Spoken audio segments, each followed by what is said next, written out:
اللہ کے نبی صلی اللہ علیہ وسلم کا معاملہ ہے، اللہ نے کہا سبحانہ، بہت پاک ہے وہ، ہر عیب سے، ہر نقص سے منزہ و مبرہ اس کی ذات ہے۔ الذی، جس نے اسرا، رات کا سفر کرایا، بعبدہ، اپنے بندے کو، لیلاً، رات میں، اسرا بھی ہے لیلاً بھی ہے، ضرورت کیا تھی ریپیٹ کرنے کی، نہیں لیلاً ہے رات میں۔ ورحمۃ اللہ وبرکاتہ۔ إن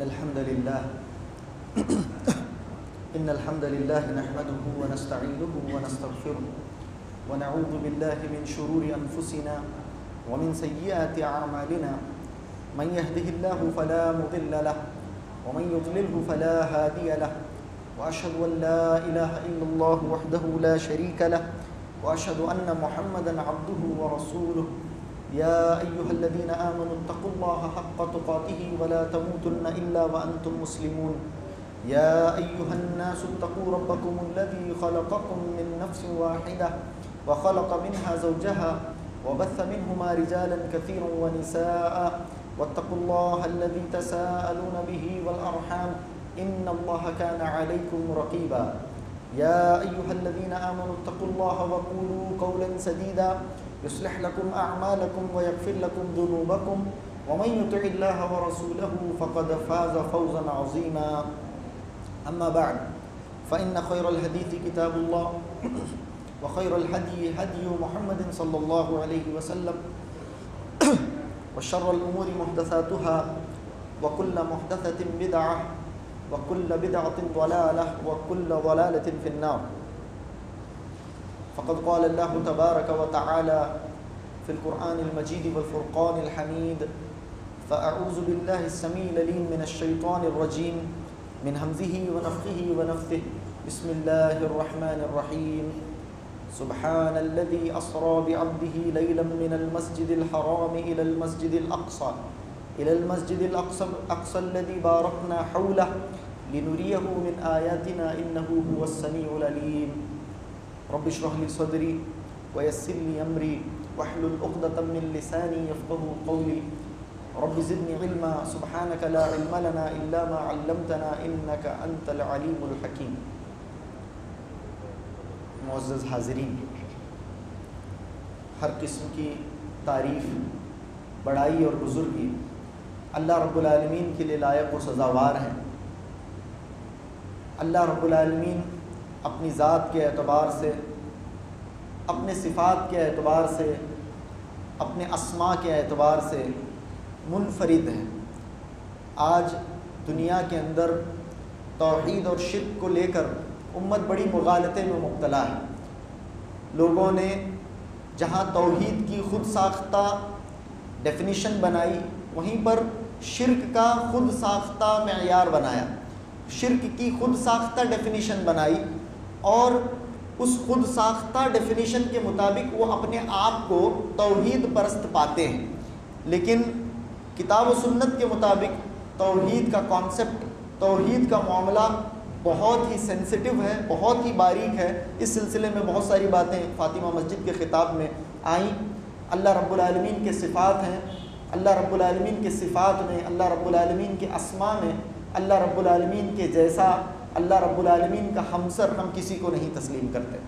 اور درود و سلام ہو تمام انبیاء کرام پر، بالخصوص نبی آخر الزماں، ہمارے دلوں کی دھڑکن محمد مصطفیٰ احمد مجتبیٰ صلی اللہ علیہ وآلہ وسلم کی ذات اقدس پر، کہ آپ علیہ السلام کو اللہ رب العالمین نے سید ولد آدم بنایا، آدم کی اولاد کا سردار بنایا۔ زمین کے اوپر اور آسمان کے نیچے اور آسمانوں میں اللہ رب العالمین کی مخلوق میں اللہ کے نبی صلی اللہ علیہ وسلم سے افضل اللہ رب العالمین نے کسی کو پیدا نہیں کیا۔ اللہ کے نبی صلی اللہ علیہ وسلم سید ولد آدم ہیں، آپ صلی اللہ علیہ وسلم شافع محشر ہیں، آپ صلی اللہ علیہ وسلم ساقی کوثر ہیں، آپ صلی اللہ علیہ وسلم کو اللہ رب العالمین نے خیر کثیر سے نوازا۔ اللہ کے نبی صلی اللہ علیہ وسلم کو اللہ رب العالمین نے وہ صحابہ دیے جیسے صحابہ اللہ نے آپ سے پہلے کسی نبی کو نہیں دیے۔ اللہ رب العالمین نے اللہ کے نبی صلی اللہ علیہ وسلم کو ایسے کلمات دیے جیسے کلمات اللہ کے نبی صلی اللہ علیہ وسلم سے پہلے کسی نبی کو اللہ رب العالمین نے نہیں دیے۔ اتنے جامع کلمات، اتنے گہرے کلمات، اتنے معنی خیز کلمات جو قیامت کی صبح تک ریلیونٹ رہیں گے، ایسے کلمات سے میرے اور آپ کے نبی جناب محمد صلی اللہ علیہ وسلم کو اللہ رب العالمین نے نوازا۔ ایسے صحابہ، ایسے کلمات اور ایسا معجزہ جیسا معجزہ اللہ کے نبی صلی اللہ علیہ وسلم کے علاوہ کسی دوسرے نبی کو اللہ نے عطا نہیں فرمایا، وہ ہے قرآن مجید کا معجزہ۔ اور اللہ کے نبی صلی اللہ علیہ وسلم کو اللہ رب العالمین نے پوری زمین کو اللہ رب العالمین نے ہمارے لیے مسجد بنایا۔ یہ ہمارے نبی کی وساطت سے، ہمارے نبی کی فضیلت سے ہمیں یہ موقع ملا کہ ہم جہاں کہیں بھی رہیں، نماز کا اگر وقت ہوتا ہے تو ہم نماز پڑھ سکتے ہیں، چاہے آپ کسی جنگل میں ہوں، چاہے آپ کسی ویرانے میں ہوں، چاہے آپ کسی کھیت میں ہوں۔ اگر وہ نماز کے ممنوع جگہوں، گندے جگہوں میں سے نہیں ہے، پوری زمین پر ہم نماز پڑھ سکتے ہیں۔ یہ ہمارے نبی صلی اللہ علیہ وسلم کا خاصہ ہے۔ ہمارے نبی صلی اللہ علیہ وسلم پر غنیمت کو اللہ رب العالمین نے حلال کیا۔ ہمارے نبی صلی اللہ علیہ وسلم کو اللہ رب العالمین نے وہ روب عطا فرمایا جیسا روب اللہ رب العالمین نے کسی کو نہیں دیا تھا۔ ایسا روب، نصرت بالرعب مسیرۃ شہر، ایسا روب کہ آپ صلی اللہ علیہ وسلم جہاں ہوتے وہاں سے 1 مہینے کی مسافت پر اللہ کے نبی کے روب کو محسوس کیا جا سکتا تھا، اللہ کے نبی صلی اللہ علیہ وسلم کے روب کو محسوس کیا جا سکتا تھا۔ ایسا روب اللہ رب العالمین نے کسی کو نہیں دیا ہے، اور ایسی خوبصورتی اللہ رب العالمین نے کسی نبی کو نہیں دی ہے، اتنے خوبصورت۔ اور آپ صلی اللہ علیہ وسلم سراپا دعوت، آپ صلی اللہ علیہ وسلم کیا تھے؟ سراپا دعوت۔ آپ صلی اللہ علیہ وسلم کو بسا اوقات بعض معاملات میں سامنے والے کو قائل کرنے کے لیے زبان بھی کھولنے کی ضرورت نہیں پڑتی تھی، معلوم ہے آپ کو؟ اللہ کے نبی صلی اللہ علیہ وسلم کو سامنے والے کو قائل کرنے کے لیے، ہلکا بگوش اسلام کرنے کے لیے بہت سے موقعوں پر تو زبان بھی کھولنے کی ضرورت نہیں پڑی۔ حضرت عبداللہ ابن سلام رضی اللہ تعالیٰ عنہ کی وہ حدیث سیرت کے دروس میں آپ نے سنی، فَلَمَّا اسْبَتْتُ وَجْهَ رَسُولِ اللَّهِ صلی اللہ علیہ وسلم عَرَفْتُ أَنَّ وَجْهَهُ لَيْسَ بِوَجْهِ كَذَّابٍ، جب میری نظر جناب محمد صلی اللہ علیہ وسلم کے رخ روشن پر سب سے پہلی مرتبہ پڑی، میں جان گیا یہ کسی جھوٹے کا چہرہ نہیں ہو سکتا۔ سبحان اللہ، یہ ہے ہمارے نبی صلی اللہ علیہ وسلم، سید ولد آدم ہے، اور کل قیامت کے دن اللہ کے نبی صلی اللہ علیہ وسلم سب سے پہلے قبر سے اٹھائے جائیں گے۔ آپ صلی اللہ علیہ وسلم سب سے پہلے اٹھیں گے، اور آپ صلی اللہ علیہ وسلم سے سب سے پہلے بے ہوشی دور کر دی جائے گی۔ سب سے پہلے اللہ کے نبی صلی اللہ علیہ وسلم کو ہوش آئے گا، سب سے پہلے اللہ کے نبی صلی اللہ علیہ وسلم قبر سے اٹھیں گے، اور اللہ کے نبی صلی اللہ علیہ وسلم شفاعت عظمی، شفاعت کبریٰ اللہ کے نبی صلی اللہ علیہ وسلم کریں گے۔ ہم گنہگاروں کے لیے اللہ کے نبی صلی اللہ علیہ وسلم شفاعت کریں گے، اور ایسا گڑ گڑائیں گے، ایسے کلمات سے اللہ رب العالمین کے حضور اللہ کے نبی صلی اللہ علیہ وسلم گڑ گڑائیں گے، اے نبی صلی اللہ علیہ وسلم ارفع رأسک، اے محمد اپنا سر اٹھائیے، سل تعطیٰ، اے نبی صلی اللہ علیہ وسلم آپ مانگیے، آپ کو جو مانگے وہ ملے گا۔ اللہ رب العالمین کہے گا، یہ ہمارے نبی صلی اللہ علیہ وسلم کی شان ہے کہ سل تعطیٰ کہا جائے گا، اے نبی آپ مانگیے، آپ کو جو چاہے۔ اللہ کے نبی صلی اللہ علیہ وسلم کی شفاعت جو ہے امتیوں میں، ہر ایک امتی جو شرک کے بغیر مرے، شرک کیے بغیر یا پھر شرک سے توبہ کر کے مرے گا، اللہ رب العالمین کی یہ شفاعت اسے نصیب ہوگی۔ اللہ رب العالمین سے دعا کریں کہ ہم گنہگاروں کو بھی اللہ کے نبی صلی اللہ علیہ وسلم کی شفاعت نصیب ہو۔ پھر اللہ کے نبی صلی اللہ علیہ وسلم اپنے پوری دنیا میں جنتی کتنے ہوں گے؟ جنتیوں کی 120 صفیں ہوں گی۔ کتنی؟ 120 صفیں ہوں گی، تو 80 صفیں لا الہ الا اللہ محمد الرسول اللہ پڑھنے والوں کی ہوں گی۔ جی 120 صفوں میں 80 صفیں ہم، مور دین ہاف، یعنی حضرت آدم علیہ السلام سے لے کر حضرت عیسیٰ علیہ السلام تک کتنی امتیں آئیں، کتنے انبیاء آئے، اور انبیاء پر کتنے لوگوں نے ایمان لایا۔ حضرت موسیٰ علیہ السلام کی تو کتنی بڑی امت ہے، لیکن جنت میں جب جانے کا موقع آئے گا تو جنت میں جانے والوں کی میجورٹی کس کی ہوگی؟ میجورٹی، اور کون سی میجورٹی ہے یہ 50-50 والی، یعنی 49-51 کی میجورٹی نہیں ہے، 2/3 میجورٹی کے ساتھ ہم جنت میں جائیں گے انشاءاللہ۔ یہ نبی صلی اللہ علیہ وسلم کی فضیلت ہے۔ اور جب جنت میں جائیں گے، جنت کے دروازے پر جناب محمد صلی اللہ علیہ وسلم جب پہنچیں گے، فَأَسْتَفْتِحُ، اللہ کے نبی صلی اللہ علیہ وسلم جنت کا دروازہ کھٹکھٹائیں گے، جنت کے اندر سے آواز آئے گی، من انت، آپ کون ہیں؟ جنت کا پاسورڈ یاد رکھ لیجئے، اللہ کے نبی صلی اللہ علیہ وسلم کہیں گے محمد صلی اللہ علیہ وسلم، سب لوگ بولیے صلی اللہ علیہ وآلہ وسلم تسلیما کثیرا۔ اللہ کے نبی صلی اللہ علیہ وسلم کہیں گے محمد، جنت کا دروازہ کھل جائے گا، جنت کا دروازہ کھلے گا، فرشتہ کہے گا بک امرت، اے نبی صلی اللہ علیہ وسلم مجھے یہی انسٹرکشنز تھے کہ آپ کے علاوہ کسی اور پر جنت کا دروازہ نہیں کھولوں. اللہ کے نبی صلی اللہ علیہ وسلم پھر اپنی امت کو لے کر جنت میں داخل ہوں گے. سبحان اللہ. اور سب سے پہلے جو لوگ جنت میں داخل ہوں گے ان کی صورتیں کیسی ہوں گی؟ الا صورت القمر لیلۃ البدر. 14ویں رات کے چاند کے جیسے یہ لوگ ہوں گے جو جنت میں اللہ کے نبی صلی اللہ علیہ وسلم کے ساتھ داخل ہوں گے. اول زمرۃ تلج الجنہ. سب سے پہلے اللہ سے دعا کریں, اور اللہ کی رحمت سے کوئی چیز بعید نہیں ہے. یاد رکھیں ہم لوگ گنہگار ہیں, ہماری حیثیت ہمارے نظر میں کیا ہے ہمیں معلوم ہے, لیکن ہمیں کس سے مانگ رہے ہیں؟ ہم کس سے مانگ رہے ہیں؟ مانگنے والے کو دیکھیے, ہماری حیثیت پر اگر نظر جائے گی تو ہم کچھ مانگ ہی نہیں پائیں گے, ہم اتنے گنہگار ہیں. لیکن وہ دینے والا اتنا بڑا ہے کہ ہم جیسے گنہگاروں کو بھی یہ جرت آ جاتی ہے کہ کل قیامت کے دن نبی صلی اللہ علیہ وسلم کے ساتھ جو سب سے پہلا گروہ جنت میں جائے گا, انشاءاللہ اللہ سے امید ہے کہ وہ ہم ہوں گے. انشاءاللہ اللہ سے دعا کریں کہ وہ ہم ہوں گے تو جنت میں جائیں گے. سورۃ القمر لیلۃ البدر. ان کے چہرے چاند چہرے ہوں گے, چاند چہرے ہوں گے. وہ نہ تھوکتے ہوں گے, وہ نہ چھنکتے ہوں گے, ان کو نہ پیشاب آتا ہوگا, نہ ان کو بول و براز کی حاجت ہوتی ہوگی. ان کو دیکھنے سے ایسا لگ رہا ہوگا کہ چاند. انتہائی خوبصورت یہ چہرے ہوں گے. ان کی کنگھیاں سونے کی ہوں گی, ان کے برتن سونے چاندی کے ہوں گے, ان کے پسینے مشک جیسے ہوں گے. ان کو پسینہ آئے گا تو مشک کی خوشبو آئے گی. یہ ایسے ہوں گے, اور ان میں سے ہر ایک کو اللہ رب العالمین 2 بیویاں عطا فرمائے گا. اس طرح کا معاملہ ہوگا اللہ کے نبی صلی اللہ علیہ وسلم کے ساتھ جنت میں جانے والوں کا. تو یہ ہے ہمارے نبی صلی اللہ علیہ وسلم. یہ تمہیدی طور پر چند باتیں آپ کے سامنے بتائی گئی. تمہیدی طور پر لگ بھگ ایک پوری کتاب اس کے دلائل اور اس کے ایکسپلینیشن کے ساتھ اگر پڑھی جائے تو ایک پوری کتاب کا معاملہ یہ چند منٹوں میں آپ کے سامنے بتا دیا گیا ہے. یہ ہے ہمارے نبی کی شان, اور ساری کی ساری باتیں جو ابھی آپ کے سامنے بتائیں مستند روایات کی روشنی میں ہیں. ہم اللہ کے نبی صلی اللہ علیہ وسلم کی شان بتانے کے لیے کسی ضعیف, متروک اور موضوع روایت کے محتاج نہیں ہیں. اللہ کے نبی صلی اللہ علیہ وسلم کی شان تو عیاں ہے. قرآن مجید کے اوراق اگر الٹ پلٹ کر دیکھیں اللہ کے نبی صلی اللہ علیہ وسلم کی شان سے بھرے پڑے ہیں, اور احادیث کے اوراق کو الٹ پلٹ کر دیکھیں تو اللہ کے نبی صلی اللہ علیہ وسلم کی شان احادیث کے اندر روز روشن کی طرح عیاں ہیں. اللہ کے نبی صلی اللہ علیہ وسلم کی شان بیان کرنے کے لیے کوئی من گھڑت روایت یوز کرنے کی, استعمال کرنے کی کوئی ضرورت نہیں ہے. اللہم صلی علی محمد وعلی آل محمد کما صلیت علی ابراہیم وعلی آل ابراہیم انک حمید مجید. اللہم بارک علی محمد وعلی آل محمد کما بارکت علی ابراہیم وعلی آل ابراہیم انک حمید مجید. معزز حاضرین, مختصر سی تمہید کے بعد آج جس موضوع پر ہم خطاب کرنے والے ہیں, ویسے مسجد محمدیہ کے مصلین کے لیے یہ چیز نئی نہیں ہے. سیرت طیبہ کے درس میں مجھے جہاں تک یاد ہے, اگر میں غلط نہیں ہوں, 10 سے 12 خطبے ہم نے معراج پر کیے ہیں.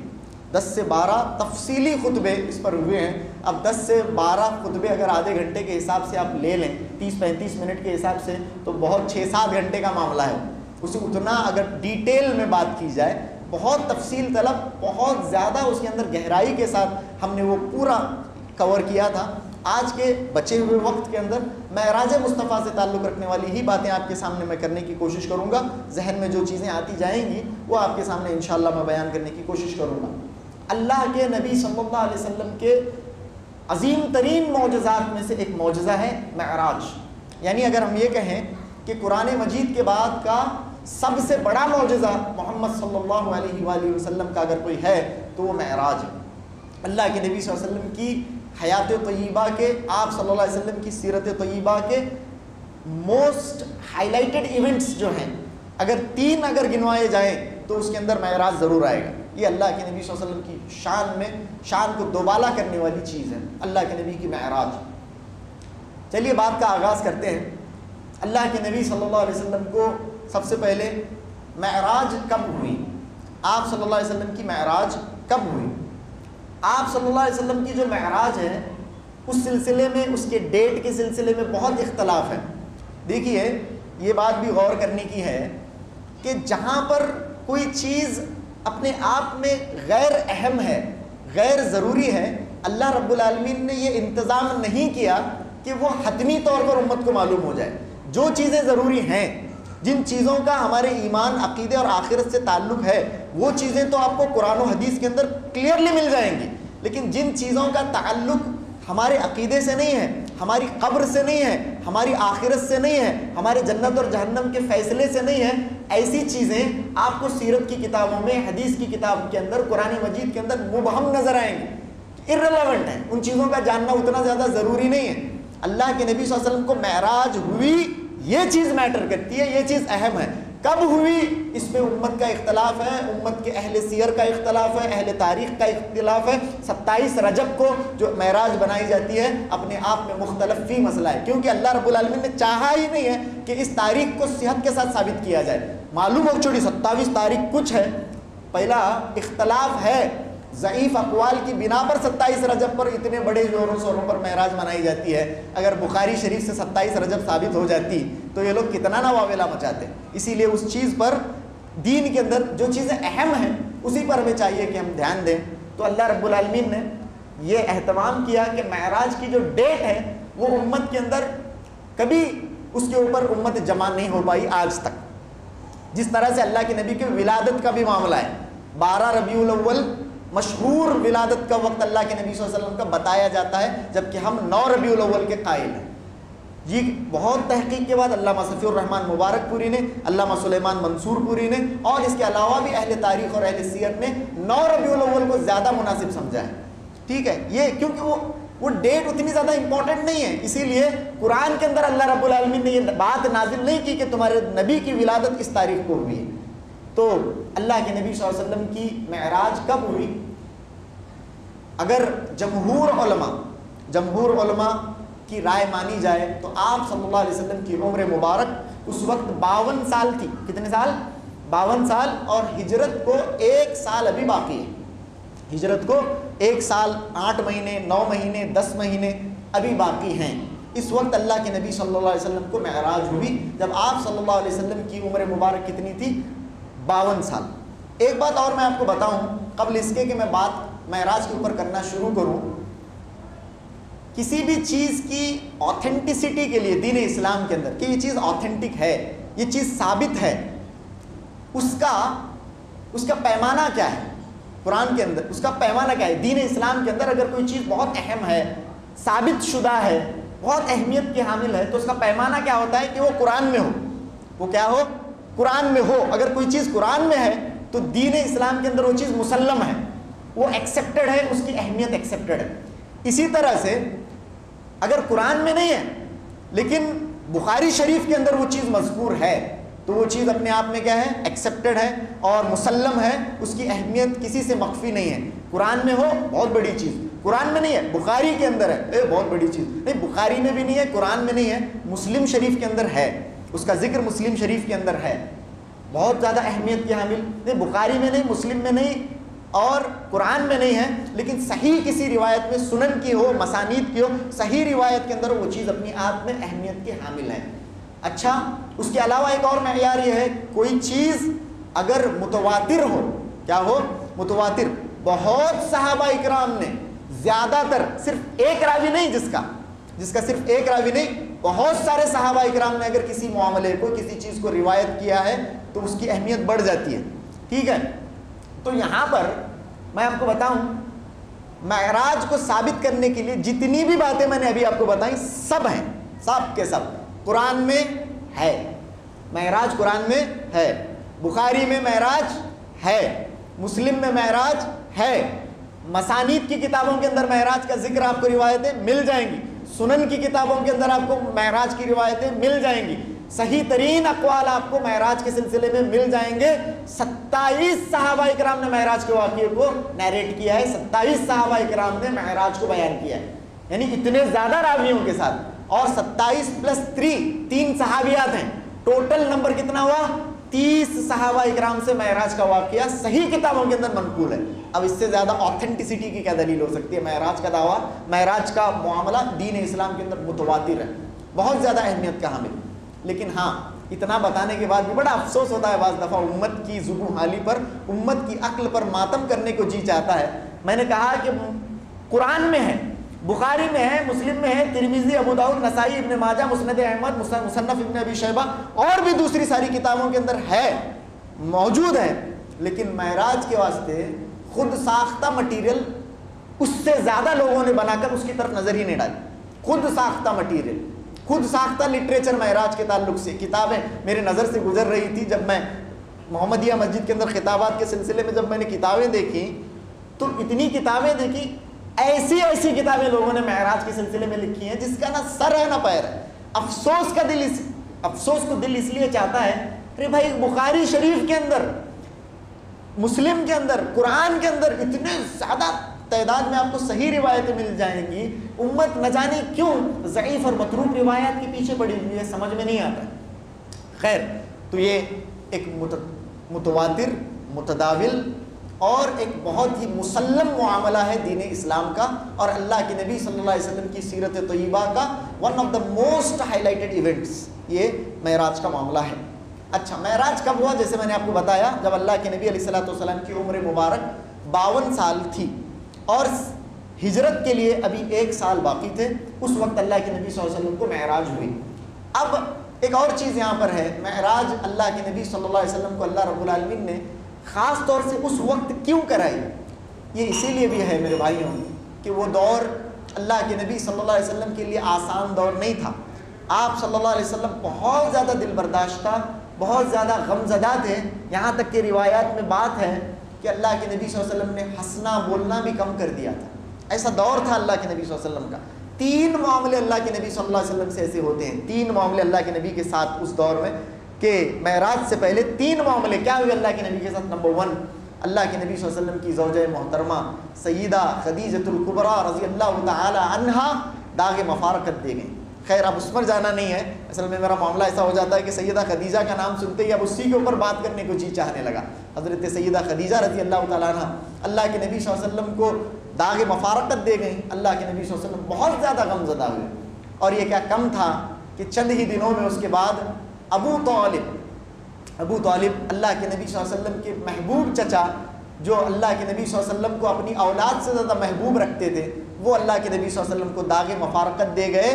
داغ مفارقت دے گئے سو دے گئے، ایمان لائے بغیر جو چلے گئے. اللہ کے نبی کو بہت تکلیف ہوئی، اللہ کے نبی کو بہت تکلیف ہوئی، بہت زیادہ تکلیف ہوئی کہ اللہ کے نبی صلی اللہ علیہ وسلم نے یہ کہا، چچا لأستغفرن لک، میں آپ کے لیے ضرور استغفار کروں گا، حتی انہا عنہ، یہاں تک کہ میں روک دیا جاؤں. اللہ رب العالمین، اللہ کے نبی روزانہ کرنے لگے، یہاں تک کہ اپنے چچا کی محبت میں روزانہ اللہ کے نبی استغفار کرنے لگے. اللہ کو کہنا پڑا، ما کان للنبی والذین آمنوا ان یستغفروا للمشرکین ولو کانوا اولی قربا من بعد ما تبین لهم انهم اصحاب الجحیم. اللہ نے آسمان سے فیصلہ صادر کر دیا، نہیں نبی کے لیے جائز نہیں ہے کہ وہ اپنے چاہے وہ قریبی رشتہ دار ہی کیوں نہ ہو مشرکین کے حق میں دعائے خیر نہیں کر سکتے، دعائے مغفرت نہیں کر سکتے. اللہ کے نبی کو بہت تکلیف ہوئی ابو طالب کی وفات کے بعد. پھر ایک بہت بڑا واقعہ پیش آیا جسے ہم واقعہ طائف کے نام سے جانتے ہیں.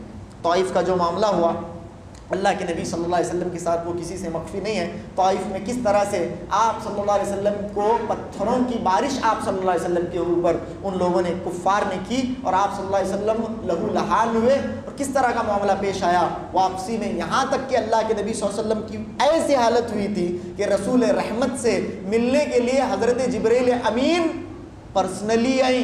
کسے لے کو؟ ملک الجبال کو لے کو. یعنی اللہ کے نبی صلی اللہ علیہ وسلم کے ساتھ یہ معاملہ ہوا ہے، ملک الجبال اور حضرت جبریل، بخاری شریف کی حدیث ہے، راستے میں ملتے ہیں، اللہ کے نبی صلی اللہ علیہ وسلم کو سلام کرتے ہیں حضرت جبریل، اور کہتے ہیں یہ ملک الجبال ہے، اللہ کے نبی کو سلام کرو. ملک الجبال اللہ کے نبی صلی اللہ علیہ وسلم کو سلام کرتے ہیں اور کہتے ہیں اے اللہ کے نبی صلی اللہ علیہ وسلم، آپ کے لیے ملک الجبال کو بھیجا گیا ہے، پہاڑوں کے فرشتے کو بھیجا گیا ہے. یہ طائف کی جو بستی ہے بین الاخشبین، 2 بڑے پہاڑوں کے بیچ میں ہے. فرشتے نے اللہ کے نبی صلی اللہ علیہ وسلم سے کہا، اے اللہ کے نبی صلی اللہ علیہ وسلم، ان شئتا، اگر آپ چاہیں تو اس بستی کو دونوں پہاڑوں کے درمیان پیس کر رکھ دو. لیکن اللہ کے نبی صلی اللہ علیہ وسلم تو وما ارسلناک الا رحمۃ للعالمین ٹھہرے. اللہ کے نبی صلی اللہ علیہ وسلم نے کہا نہیں، ایسا کچھ کرنے کی ضرورت نہیں ہے، مجھے اللہ کی ذات سے امید ہے کہ ان کی نسلوں میں وہ لوگ پیدا ہوں گے جو لا الہ الا اللہ کا کلمہ پڑھیں گے. بعد میں ایسا ہی ہوا، تفصیل کا موقع نہیں ہے. تو یہ واقعہ اللہ کے نبی کے ساتھ ہوا، یہاں تک کہ آپ صلی اللہ علیہ وسلم کا لہو آپ کے جوتوں کے اندر تک آ گیا. اس طرح کا بہت تکلیف اللہ کے نبی صلی اللہ علیہ وسلم کو ہوئی. یہاں تک کہ ایک مرتبہ جنگ احد کا جو دن تھا، اللہ کے نبی صلی اللہ علیہ وسلم کے اوپر بہت گران گزرا. آپ کو معلوم ہے نا کہ بہت تکلیف، یہاں تک کہ آپ صلی اللہ علیہ وسلم کے دندان مبارک شہید ہوئے. آپ صلی اللہ علیہ وسلم کے 70 صحابہ اکرام شہید ہوئے، آپ صلی اللہ علیہ وسلم کے چہرے انور پر، چہرے مبارک پر، آپ صلی اللہ علیہ وسلم کے چہرے انور بولے تو نورانی چہرہ، تخلیق کے اعتبار سے نہیں، آپ کے جمال کے اعتبار سے اور آپ کی تبلیغ کے اعتبار سے، باتوں کو کلیئر کر کے جانا پڑتا بعض دفعہ، ٹھیک ہے. تو اللہ کے نبی صلی اللہ علیہ وسلم کے رخ پر، آپ صلی اللہ علیہ وسلم کے خد میں، آپ صلی اللہ علیہ وسلم کی گال میں کیا یہ ڈس گئے، کڑیاں ڈس گئے خود کے. اللہ کے نبی کا وہ جو یہ تھا آرمر تھا، اس کی کڑیاں گھس گئے. اللہ کے نبی کو بہت تکلیف ہوئی، بہت تکلیف، شدید تکلیف سے اللہ کے نبی دو چار ہوئے. لیکن حضرت عائشہ رضی اللہ تعالیٰ عنہ کہتی ہیں کہ ایسا لگتا ہے اللہ کے نبی شاید آپ کی زندگی کا سخت ترین دن یہی ہوگا. اللہ کے نبی نے کہا نہیں، یہ دن میری زندگی کا سخت دن تو ہے، سخت ترین دن یہ نہیں ہے میری زندگی کا. سخت ترین دن میری زندگی کا وہ تھا جب طائف سے اللہ کے نبی صلی اللہ علیہ وسلم اس حال میں آئے تھے. یہ بہت نازک اور بہت ہی غمگین کر دینے والا مرحلہ اللہ کے نبی صلی اللہ علیہ وسلم کا تھا. 3 معاملے ایسے بڑے بڑے نبی کے ساتھ ہوئے کہ نبی صلی اللہ علیہ وسلم بہت زیادہ غمزدہ تھے. آپ صلی اللہ علیہ وسلم ایسے میں یہ تحفہ، کیسا تحفہ، سبحان اللہ، یعنی اللہ کی طرف سے ملے تو کیا چیز ملتی ہے. اور اللہ رب العالمین نے یہ تحفہ اللہ کے نبی صلی اللہ علیہ وسلم کو دیا کہ انسانیت کو اور اللہ کے نبی صلی اللہ علیہ وسلم کو اس معراج پر پہنچایا کہ جہاں تک آج تک کسی انسان کی رسائی نہیں ہوئی تھی. سبحان اللہ، یہ اللہ کے نبی صلی اللہ علیہ وسلم کو اللہ رب العالمین نے عطا کیا اور آپ کو وہ مقام دیا کہ آج تک جہاں تک کسی نبی کی، حضرت ابراہیم علیہ السلام انکلوڈڈ، کسی نبی کی وہاں تک رسائی نہیں ہوئی تھی. ٹھیک ہے، اب وہاں تک رسائی بولے تو کہاں تک رسائی وہ بھی کلیئر کرنا بعد میں کروں گا انشاءاللہ، وقت رہا تو. لوگاں بعد میں جا کو آواز آپ پکاری کر لے کے اکلا تو بیہوشی پڑا تھا اسٹیج کو، معلوم ہے نہیں، وہ ان سے مل گئے فکان قاب قوسین او ادنا ثم دنا فتدلى فكان قاب قوسين او ادنى. سورہ نجم کی ان آیتوں کی تشریح کرتے ہوئے ایک جاہل قسم کا آدمی پڑوسی ملک کا، وہ اللہ میں مل گئے، وہ اس میں مل گئے، نعوذ باللہ، بول بیہوش پڑا تھا کہ ناٹک کر رہا تھا، لوگ اٹھا رہے پانی مار رہے ہیں، اس طرح کا معاملہ. کہاں تک اللہ کے نبی صلی اللہ علیہ وسلم گئے صحیح احادیث میں ثابت ہے. اس طرح سے دھاندلی کرنے سے کچھ ملے گا نہیں، دھاندلی کر کے اپنے فینس کو، اپنے لوگوں کو قائل کرنے سے کچھ ملے گا نہیں. دین کے اندر ایسی دھاندلی، اور خاص طور سے معراج کے معاملے میں لوگوں نے کیے، معراج کے معاملے میں ایسی بدعقیدگیاں آپ کو دیکھنے کو ملیں گی، بہت بڑی بڑی بدعقیدگیاں. خیر اس کی طرف بعد میں آتے ہیں. اب معراج کا معاملہ اللہ کے نبی صلی اللہ علیہ وسلم کے لیے ایک تحفہ تھا، کیونکہ آپ بہت ہی سخت ایام سے گزر رہے تھے. اب اللہ کے نبی صلی اللہ علیہ وسلم کے ساتھ یہ واقعہ پیش آتا ہے. کب پیش آتا اللہ کے نبی صلی اللہ علیہ وسلم کے ساتھ، کہاں پیش آتا یہ واقعہ؟ دیکھیے 3 چیزیں اس کے اندر ہیں. سب سے پہلے کہ آپ صلی اللہ علیہ وسلم ام ہانی رضی اللہ تعالیٰ عنہ کے گھر میں تھے. ام ہانی رضی اللہ تعالیٰ عنہ کے گھر میں تھے. ایک معاملہ، جس رات معراج ہوئی آپ ام ہانی کے گھر میں تھے، ایک، ٹھیک ہے. دوسرا، آپ صلی اللہ علیہ وسلم اپنے گھر میں تھے، فی بیتی، اللہ کے نبی کے الفاظ ہیں میرے گھر میں تھا، دوسرا. تیسرا، آپ صلی اللہ علیہ وسلم ہجر میں یعنی حتیم میں اللہ کے نبی صلی اللہ علیہ وسلم تھے. 3 معاملے ہیں. 3 کے اندر سب سے پہلے ایک کو ہم ایلیمنیٹ کرتے ہیں آج، وہ ہے اللہ کے نبی ام ہانی کے گھر میں تھے، نہیں تھے اللہ کے نبی صلی اللہ علیہ وسلم ام ہانی کے گھر میں. اور جو احادیث اس سلسلے میں ہیں احادیث اس سلسلے میں، لیکن وہ احادیث صحت کو نہیں پہنچتی ہیں. عام طور سے آپ علماء کو سنیں گے، بعض لوگ اس طرح سے کہتے ہیں. اور ایسا ہے مسئلہ، دین کا معاملہ ایسا بھی ہے، دیکھیے یہ زندہ دین ہے، قیامت کی صبح تک تحقیقات ہوتی رہیں گی. بعض دفعہ بعض باتوں کو علماء اہل حدیث نے ہی اپنی کتابوں میں لکھا تھا. وہ احادیث جو آج سے 15-20 سال پہلے صحیح سمجھی جاتی تھی، آج نہیں سمجھی جاتی ہیں، آج وہ ضعیف روایتیں ہیں. تحقیق ہوئی، اسی طرح کا معاملہ چلتا رہے گا، قیامت کی صبح تک تحقیق ہوتی رہے گی. سمجھ میں آ رہی بات؟ پچھلے سال ایسا معاملہ تھا، پچھلے سالوں چند کہ مسجدوں کے اندر پہلا 8 رکعت تراویح ہم پڑھتے تھے تاخرات میں، پھر 3 رکعت وتر روک لیتے تھے. یہاں پہ ایسا نہیں روکتے، نہیں 8 9 11 رکعت پوری پڑھتے ہیں، ٹھیک ہے. تو 3 رکعت وتر کو روک لیا جاتا تھا. پھر خطاب سننے کے بعد بھی، سرکمہ پینے کے بعد، چائے پینے کے بعد، سب کر کو بھی 3 رکعت وتر بعد میں پڑھ لی جاتی تھی. اس طرح کا معاملہ عام تھا، پچھلے 4-5 سالوں سے یہی پریکٹس تھی. یہ صحیح نہیں ہے. 11 رکعت کا سیٹ ہے وہ پورا. وہ سیٹ کیسا ہے؟ 11 رکعت پورے، اور وہ 11 رکعت ایک ساتھ اگر ہم پڑھیں گے مع الامامی حتی ینصرف، امام کے ساتھ یہاں تک کہ ڈسپرس ہو جائے، امام سب پڑھ کو نماز، سب لوگ ختم، نماز ہو گئی، تو ایسے بندے کے لیے کتب لہ قیام لیلۃ، اس کے لیے پوری رات کا ثواب ہے. وہ ثواب پانے کے لیے ایک ساتھ 11 ہمیں پڑھنے پڑیں گے، ایک ساتھ 11 پڑھنے پڑیں گے. اچھا بھی وتر پڑھے تو بھی اب ہم نے کیوں کرنا، وتر پڑھے تو بعد میں نمازیں اگر ہم پڑھنا چاہیں تو کیا کریں؟ دیکھیے اگر آپ اس کے بعد نمازیں پڑھنا چاہیں تو پڑھ سکتے ہیں، لیکن وہ مسنون تراویح نہیں کہلائے گی، وہ آپ کی نفلی نمازیں ہوں گی، آپ کی نفلی نمازیں ہوں گی. اس سلسلے میں صحابہ کا عمل موجود ہے. حضرت طلق ابن علی رضی اللہ تعالیٰ عنہ کی ابو داؤد شریف کے اندر صحیح روایت آپ کو مل جائے گی. لیکن میں بھی وتر پڑھتوں گا تو نہیں چلتا، بھی بعد میں بھی میں وتر ریپیٹ کرتا ہوں نہیں چلتا.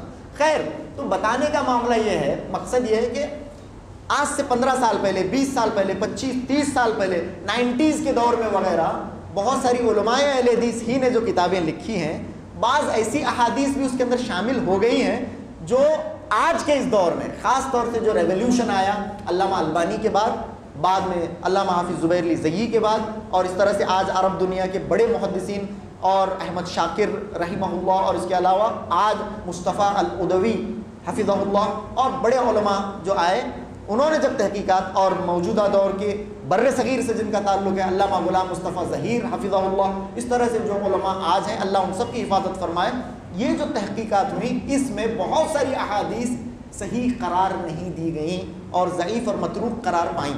انہی روایات میں سے ایک روایت ہے کہ اللہ کے نبی صلی اللہ علیہ وسلم اس رات حضرت ام ہانی رضی اللہ تعالیٰ عنہ کے گھر میں تھے، اپنی چچا کی بیٹی حضرت علی کی بہن حضرت ام ہانی رضی اللہ تعالیٰ عنہ، اللہ کے نبی وہاں نہیں تھے.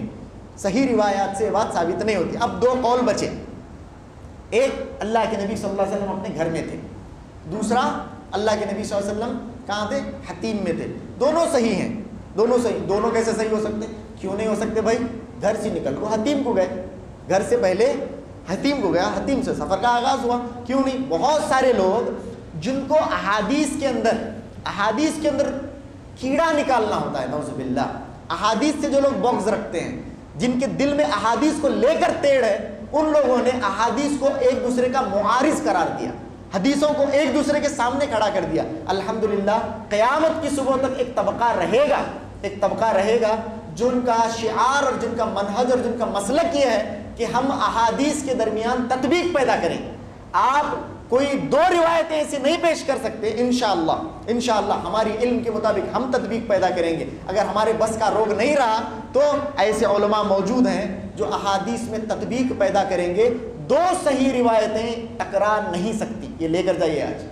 2 صحیح روایتیں آپس میں ٹکرا نہیں سکتی. بظاہر ہماری جہالت کی وجہ سے یا پھر ہمارے کم علمی کی وجہ سے 2 حدیثیں بظاہر ٹکراتی ہوئی نظر تو آ سکتی ہیں، لیکن 2 صحیح حدیثیں، ایسی 2 حدیثیں جن کی صحت ثابت ہو چکی ہے، ٹکرا نہیں سکتی. یاد رکھیں اسے، ٹھیک ہے؟ تو اللہ کے نبی صلی اللہ علیہ وسلم کہاں تھے؟ اپنے گھر میں تھے. سب سے پہلے اپنے گھر میں تھے. اللہ کے نبی صلی اللہ علیہ وسلم نے فرمایا، اب جو بھی میں باتیں بتاؤں گا بخاری اور مسلم کی اکثر، اور جہاں بات بخاری اور مسلم کی نہیں ہوگی میں آپ کو حوالہ دوں گا اور وہ بھی صحیح ہی ہوگی. ایک بھی بات آپ کے سامنے صحیح درجے کے نیچے کی نہیں ہوگی انشاءاللہ. صحیح بولے تو صحیح درجے کا نیچا حسن لذاتی ہی، ٹھیک ہے؟ مجھے تو آج ایسی حسن لذاتی حدیث بھی نہیں ملی، ساری صحیح روایتیں ہیں. صحیح ہیں کے اندر سے ثابت ہے نا مسئلہ، صحیح ہے کا مسئلہ ہے. تو خیر، اللہ کے نبی صلی اللہ علیہ وسلم گھر میں ہیں صلی اللہ علیہ وسلم، اور آپ صلی اللہ علیہ وسلم کا نام بار بار آتا رہے گا تو ہم سب بکثرت اللہ کے نبی صلی اللہ علیہ وسلم کے لیے درود بھیجتے رہیں گے صلی اللہ علیہ وسلم. آپ صلی اللہ علیہ وسلم گھر میں ہیں. فُرِجَ سَقْفُ بَيْتِي، چھت کھلی، ایسے چھت کھلی. دیکھیے دروازے سے بھی جا سکتے تھے لیکن معاملہ ایکسٹرا آرڈینری ہے، ٹھیک ہے؟ اب تو ہر چیز ایکسٹرا آرڈینری ہوگی، ٹھیک ہے؟ فرشتہ آ سکتا تھا، دروازہ کھٹکھٹا سکتا تھا، آپ صلی اللہ علیہ وسلم دروازے سے جا سکتے نہیں، چھت پھٹنا، ٹھیک ہے؟ یہ معاملہ ہوا، شان والا معاملہ ہے، پورا معاملہ ہی شان والا ہے. سبحان الذی اسریٰ بعبدہ لیل، سبحان سے اللہ نے، یاد رکھیں عربی کے جو اسٹوڈنٹس ہیں وہ سن لیں، جو نہیں ہیں وہ بھی سن لیں، جس بھی واقعے کا ذکر سبحانہ سے ہوتا ہے، کیسے؟ سبحانہ، ایکسٹرا آرڈینری، بہت بڑا اگر کوئی معاملہ ہو تب ہی سبحانہ استعمال ہوتا ہے. یاد رکھو اسے. قرآن کے اندر جہاں بھی استعمال ہوا ہے سبحانہ تو وہ معاملہ چھوٹا نہیں ہو سکتا. بہت سارے جاہل اور ان پڑھ لوگوں نے، ان پڑھ اسی لیے پڑھ لکھ کر بھی بعض لوگ ان پڑھ رہتے ہیں، عجیب معاملہ ہے تھوڑے لوگوں، پڑھ لکھ کو بھی ان پڑھ، اور بعض دفعہ زیادہ پڑھ لیے تو زیادہ ان پڑھ رہتے ہیں مسلمانہ کے لوگ جی۔ ایک طبقہ ایسا آیا منکرین حدیث کا، نیچریوں کا، انکار حدیث کرنے والوں کا، اس طرح کا ایک طبقہ آیا، انہوں نے یہ کہا کہ اللہ کے نبی صلی اللہ علیہ وسلم کو معراج جو ہوئی وہ تو ہے، یقیناً اللہ کے نبی صلی اللہ علیہ وسلم کو معراج ہوئی ہے، لیکن آپ صلی اللہ علیہ وسلم کو معراج خواب میں ہوئی۔ آپ کو معراج کیسا ہوا کہتے؟ خواب میں ہوئی۔ سب سے پہلے قرآن مجید کی سورہ اسراء کی آیت نمبر 1 کا ورڈ نمبر 1 ہی ان کے پورے عقیدے اور ان کے پورے مفروضے کی دھجیاں اڑانے کے لیے کافی ہے۔ خواب کوئی بڑا ایونٹ نہیں ہے بھائی، خواب میں ہم کہاں بھی جاگ لیتے ہیں، کچھ بھی دیکھتے ہیں، کیا بھی ہو سکتا ہے خواب میں، وہ تو عام آدمی کے ساتھ بھی ہو سکتا ہے، لیکن اللہ کے نبی صلی اللہ علیہ وسلم کا معاملہ ہے، اللہ نے کہا سبحانہ، بہت پاک ہے وہ، ہر عیب سے، ہر نقص سے منزہ و مبرہ اس کی ذات ہے، الذی، جس نے اسرا، رات کا سفر کرایا، بعبدہ، اپنے بندے کو، لیلن، رات میں، اسرا بھی ہے لیلن بھی ہے، ضرورت کیا تھی ریپیٹ کرنے کی، نہیں لیلن ہے رات میں، پھر اسرا کیوں کہا گیا؟ اسرا کسے بولتے ہیں؟ رات کے سفر کو اسرا بولتے ہیں، رات کے سفر کو اسرا کیا جائے، سبحان الذی اسرا بعبدہ لیلا من المسجد الحرام، تو اسرا کہا گیا تھا تو لیل نہ لایا جاتا، اگر لیل لایا جا رہا ہے تو اسرا نہ کہا گیا ہوتا۔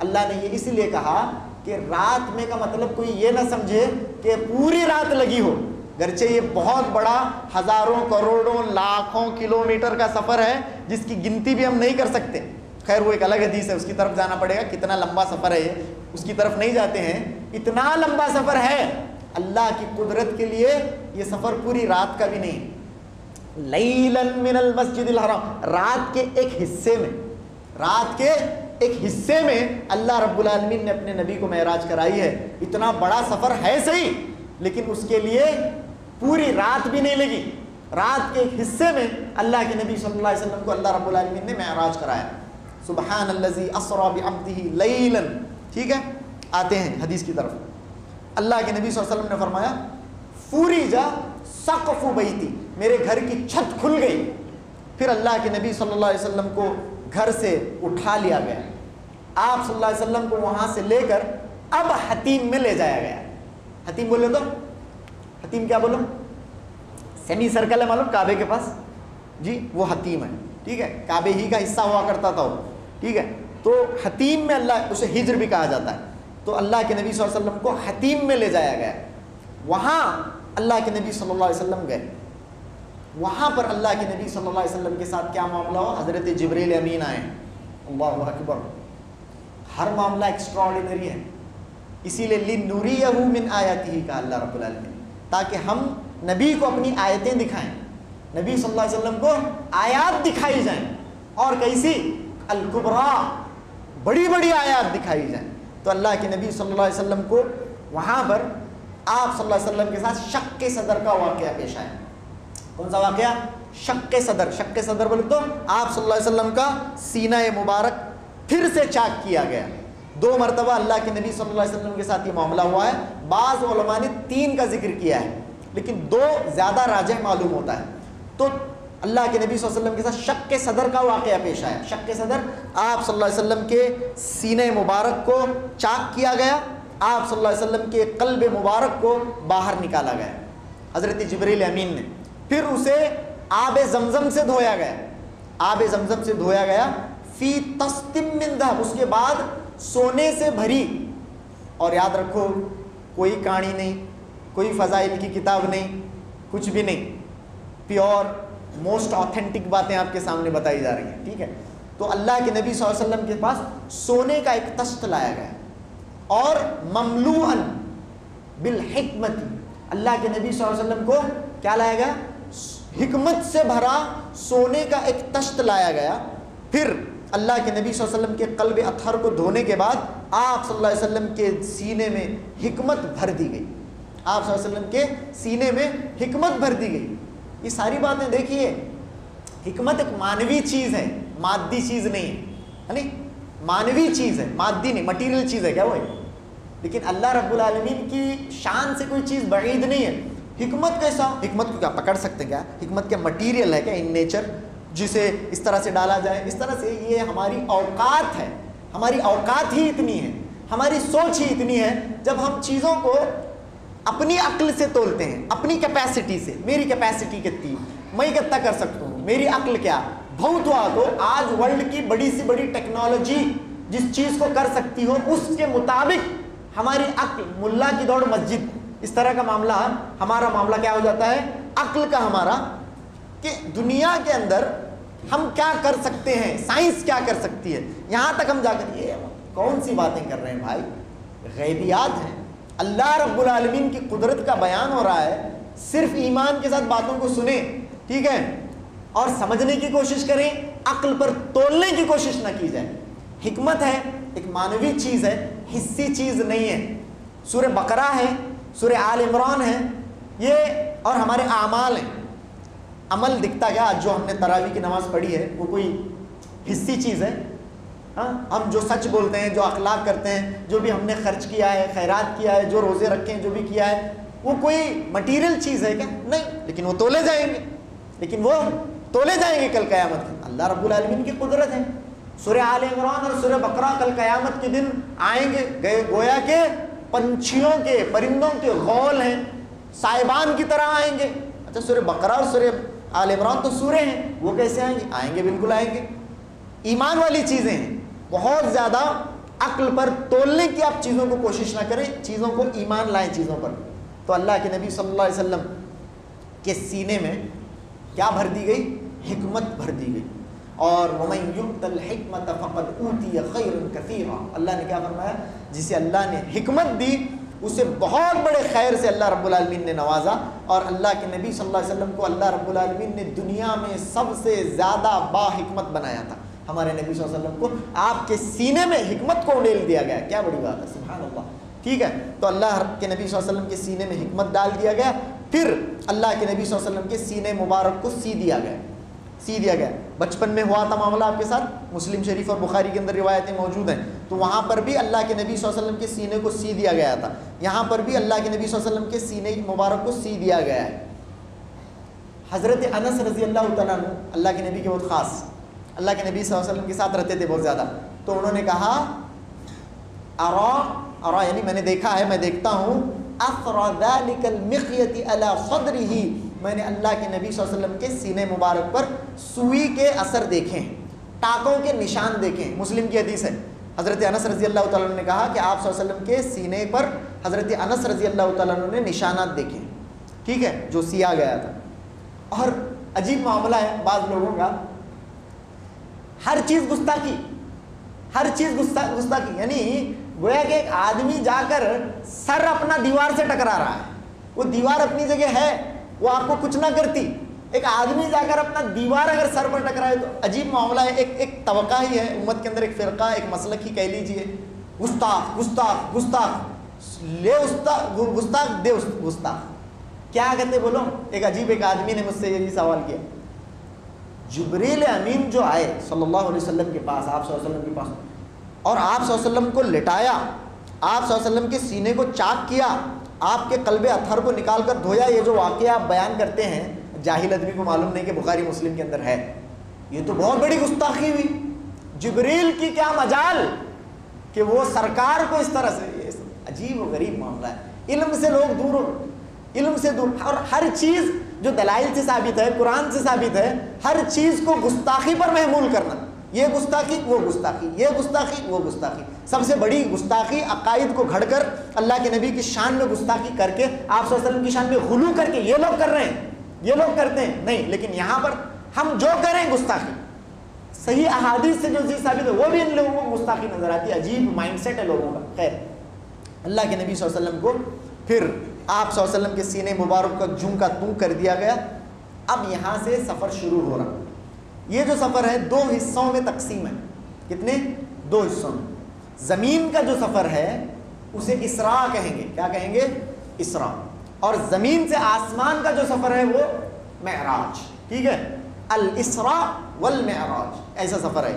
عام طور سے اسے معراج ہی کہا جاتا ہے. عام طور سے ہم لوگ معراج، اور آج کے ٹاپک میں بھی ہم نے معراج النبی ہی لکھا ہے، لیکن جب معراج کہا جائے تو اسراء کو اس کے اندر ہم انکلوڈ کریں. اٹ از انڈرسٹوڈ، وہ بھی ہے اس کے اندر. تو یہ زمین کا سفر، سب سے پہلے کون سا سفر شروع ہوا؟ زمین کا سفر شروع ہوا۔ اب سفر کے لیے کیا ہونا؟ سواری ہونا۔ سفر کے لیے کیا ہونا؟ سواری ہونا۔ یہاں پر دیکھیں اللہ کے نبی صلی اللہ علیہ وسلم کو ایسے ہی حضرت جبریل بھی لے جا سکتے تھے، اور آپ صلی اللہ علیہ وسلم کو اللہ رب العالمین وہاں پر لے جانے پر قادر تھا، لیکن علماء نے لکھا ہے آپ صلی اللہ علیہ وسلم کی شان کے لیے، آپ صلی اللہ علیہ وسلم کی شان کو دوبالا کرنے کے لیے آپ صلی اللہ علیہ وسلم کو اللہ نے سواری بھیج کر بلایا ہے، سواری بھیج کر بلایا۔ اللہ کے نبی صلی اللہ علیہ وسلم کو سواری، ایک مخصوص سواری اللہ کے نبی صلی اللہ علیہ وسلم کو بھیجی گئی ہے۔ ہم نے ابھی کوئی بھی دعوت، خالی دعوت دے کو گاڑی بھیجے تو ہمارے تو ہم پانی آنے کا، ہاں گاڑی بھیج کو منگے، ٹھیک ہے گاڑی اور پورا سیکیورٹی کے ساتھ اگر کوئی ہمیں گاڑی میں کوئی پک کرنے آئے دعوت کے لیے تو ہماری تو شان دوبالا اور ہمارے تو وارے نہرے ہو جائیں گے، اس طرح کا معاملہ ہم لوگ سوچتے ہیں۔ ہمارے یہاں اللہ رب العالمین نے اپنے نبی کو اپنی شان کے مطابق جب بلایا ہے تو سواری کا انتظام فرمایا، وہ بھی کیسا؟ اپنی شان کے مطابق اللہ نے ایک سواری بھیجی۔ اب یہ سواری بولے تو خطرناک کاڑیاں ہیں اس میں، خطرناک کاڑیاں کس سے؟ اور تمہیں بہت سارے دکانوں میں گھرا میں دیکھے رہیں گے، ایک گھوڑا رہتا اجلے کلر، اسے پراں رہتے ہیں، دیکھیں اسے پراں رہتے ہیں گھوڑا۔ اور ایک جگہ تو میں نے خود دیکھا ہے منڈی عورت کی، چہرہ عورت کا، اور وہ گھوڑے کے پیٹھ پر پورے عورت کے بالاں، اس طرح کا چہرہ ہو، وہ براق کہتے ہو۔ اور بعض دفعہ پوا گھوڑے کے، پیٹ گائے کا، کوہان اونٹ کی، ایسا بھی پکچر بنے لوگ، آپ نے دیکھے ہوں گے۔ یہ کوئی ہمارے بہت دور نہیں ہے، ذرا ڈھونڈ لیں گے ملتا تو کہاں تو نزدیک ملے گا آپ کو اس طرح کا فوٹو۔ بہت زیادہ ہمارے بیجاپور میں تو بہت زیادہ ٹینشن کی بھی ضرورت نہیں ہے، مل رہا نہیں تو کر کو، وہ مکے مدینے میں ہو سکتا، ہمارے یہاں بہت ایزی ملتے ہیں ایسے فوٹو۔ تو بہت خود ساختہ باتیں، خود ساختہ باتیں، اس کے پراں وغیرہ سب، ایسا کچھ معاملہ نہیں ہے۔ اب جو بتاؤں گا براق ایسا تھا، اس سے زیادہ نہیں تھا، جتنا باتیں ہیں کتاب و سنت کے اندر وہ باتیں آپ کو بتائی جائیں گی۔ اللہ کے نبی صلی اللہ علیہ وسلم کو سواری لائی گئی، اتیا بھی براق، براق لایا گیا۔ سواری کا نام کیا ہے؟ براق۔ براق برق سے مشتق ہے، اس کا جو کہاں سے ڈیرائیوڈ ہے وہ نام؟ برق۔ برق بولے تو کیا؟ برق بولے تو کیا؟ بجلی۔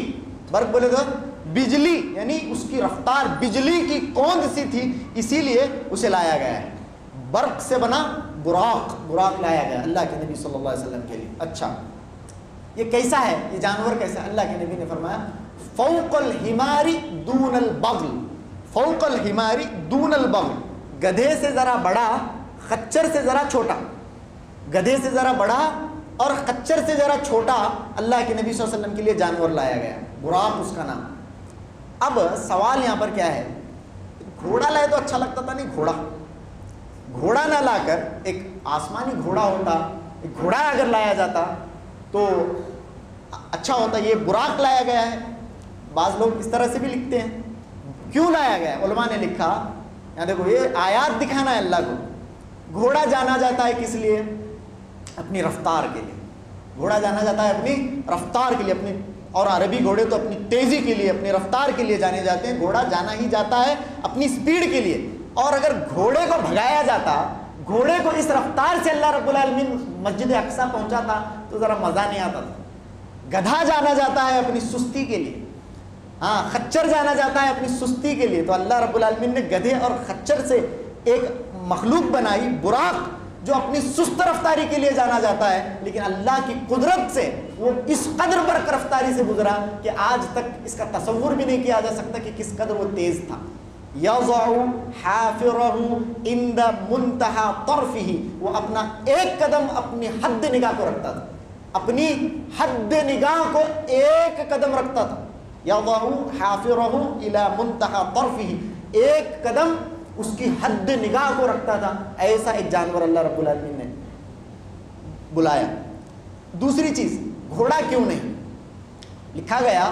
گھوڑا اس لیے نہیں کہ گھوڑا، جب گھوڑا کہا جائے تو عام طور سے ذہن میں جنگ آ جاتی ہے، گھوڑا جنگوں کے اندر استعمال ہوتا ہے، جنگ کے اندر اس کا استعمال ہوتا ہے، گھوڑا جنگ کی علامت سمجھا جاتا ہے۔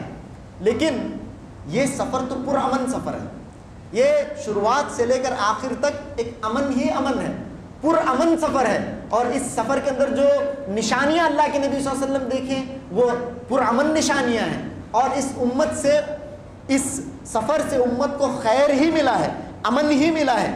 سمجھ میں آ رہی بات؟ تو اللہ رب العالمین نے گھوڑا استعمال وہاں پر نہ کرتے ہوئے یہ جانور کو استعمال کیا. سمجھ میں آئی بات؟ اچھا، تو یہاں سے براق کی طرف آتے ہیں واپس، اور تھوڑی صفات ہیں اس کے. براق لایا گیا، کیسا تھا وہ؟ فوق الحماری دون البغل، اور اس کی سپیڈ کے بارے میں بھی میں نے آپ کو بتایا. اچھا، اس کے بعد کہا اللہ کے نبی صلی اللہ علیہ وسلم نے ملجأن مسرجن. ملجأن مسرجن، اسے کیا بولتے ہیں؟ اسے وہ ناک میں رہتا گھوڑے کی نکیل، ہاں نکیل تھی اسے، اس کے نکیل تھی. ملجأن مسرجن، مسرجن کا مطلب سیڈل. سیڈل بولے تو گھوڑے کے پیٹھ پر ہوتا تو لیدر کا، دیکھے رہیں گے سیڈل بھی تھا اسے، جس کے اوپر بیٹھ کر سواری کی جاتی ہے. ملجأن مسرجن، ٹھیک ہے. اس طرح سے وہ براق تھا. ملجأن، اسے لگام بھی تھی، لگام تھی، اور اس کے اوپر سیڈل تھا. اللہ کے نبی صلی اللہ علیہ وسلم کو حضرت جبریل امین نے بلایا. اب براق اللہ کے نبی صلی اللہ علیہ وسلم آئے، آپ صلی اللہ علیہ وسلم اس کے اوپر تشریف رکھنے ہی والے تھے. فاستصعب، براق ذرا شوخی کرنے لگا. جانور کرتے نہیں، ذرا ہلنے ڈولنے لگا، بیٹھنے نہیں دینے لگا. گویا کہ اللہ کے نبی صلی اللہ علیہ وسلم کو حضرت جبریل نے اس سے کہا ابھی محمد تفعل ہکذا، کیا تو محمد کے ساتھ ایسا کرتا ہے؟ حضرت جبریل نے کہا غصے سے ابھی محمد تفعل ہکذا، کیا تو محمد کے ساتھ ایسا کرتا ہے؟ واللہ ما رکبک احد افضل عند اللہ منہ، اللہ کی قسم آج تک تجھ پر ان سے زیادہ کسی نے، ان سے زیادہ افضل کسی نے سواری نہیں کی. اللہ کے نزدیک ان سے زیادہ کوئی افضل نہیں ہے جن نے آج سے پہلے تیری سواری کی ہو. یہ کہا حضرت جبریل نے. فرفض ارقا، حدیث کے الفاظ فرفض ارقا، پسینے میں بھیگنے لگا، پسینہ پسینہ ہوا یہ کہتے ہی. پھر اللہ کے نبی صلی اللہ علیہ وسلم اس پر سوار ہوئے. اللہ کے نبی صلی اللہ علیہ وسلم اس پر سوار ہوئے. یہاں سے آپ صلی اللہ علیہ وسلم کا سفر شروع ہوا.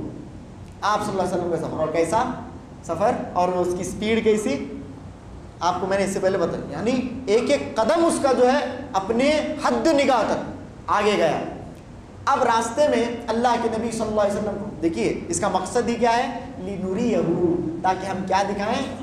آیات، نشانیاں دکھائی جائیں. تو اللہ کے نبی صلی اللہ علیہ وسلم کو نشانیاں دکھانے کا سلسلہ شروع ہوا. یہاں سے اللہ کے نبی صلی اللہ علیہ وسلم کو نشانیاں دکھانے کا سلسلہ ہوا. ایک مقام پر حضرت جبریل نے براق کو روکا. براق روکا. اللہ کے نبی صلی اللہ علیہ وسلم سے کہا گیا انزل،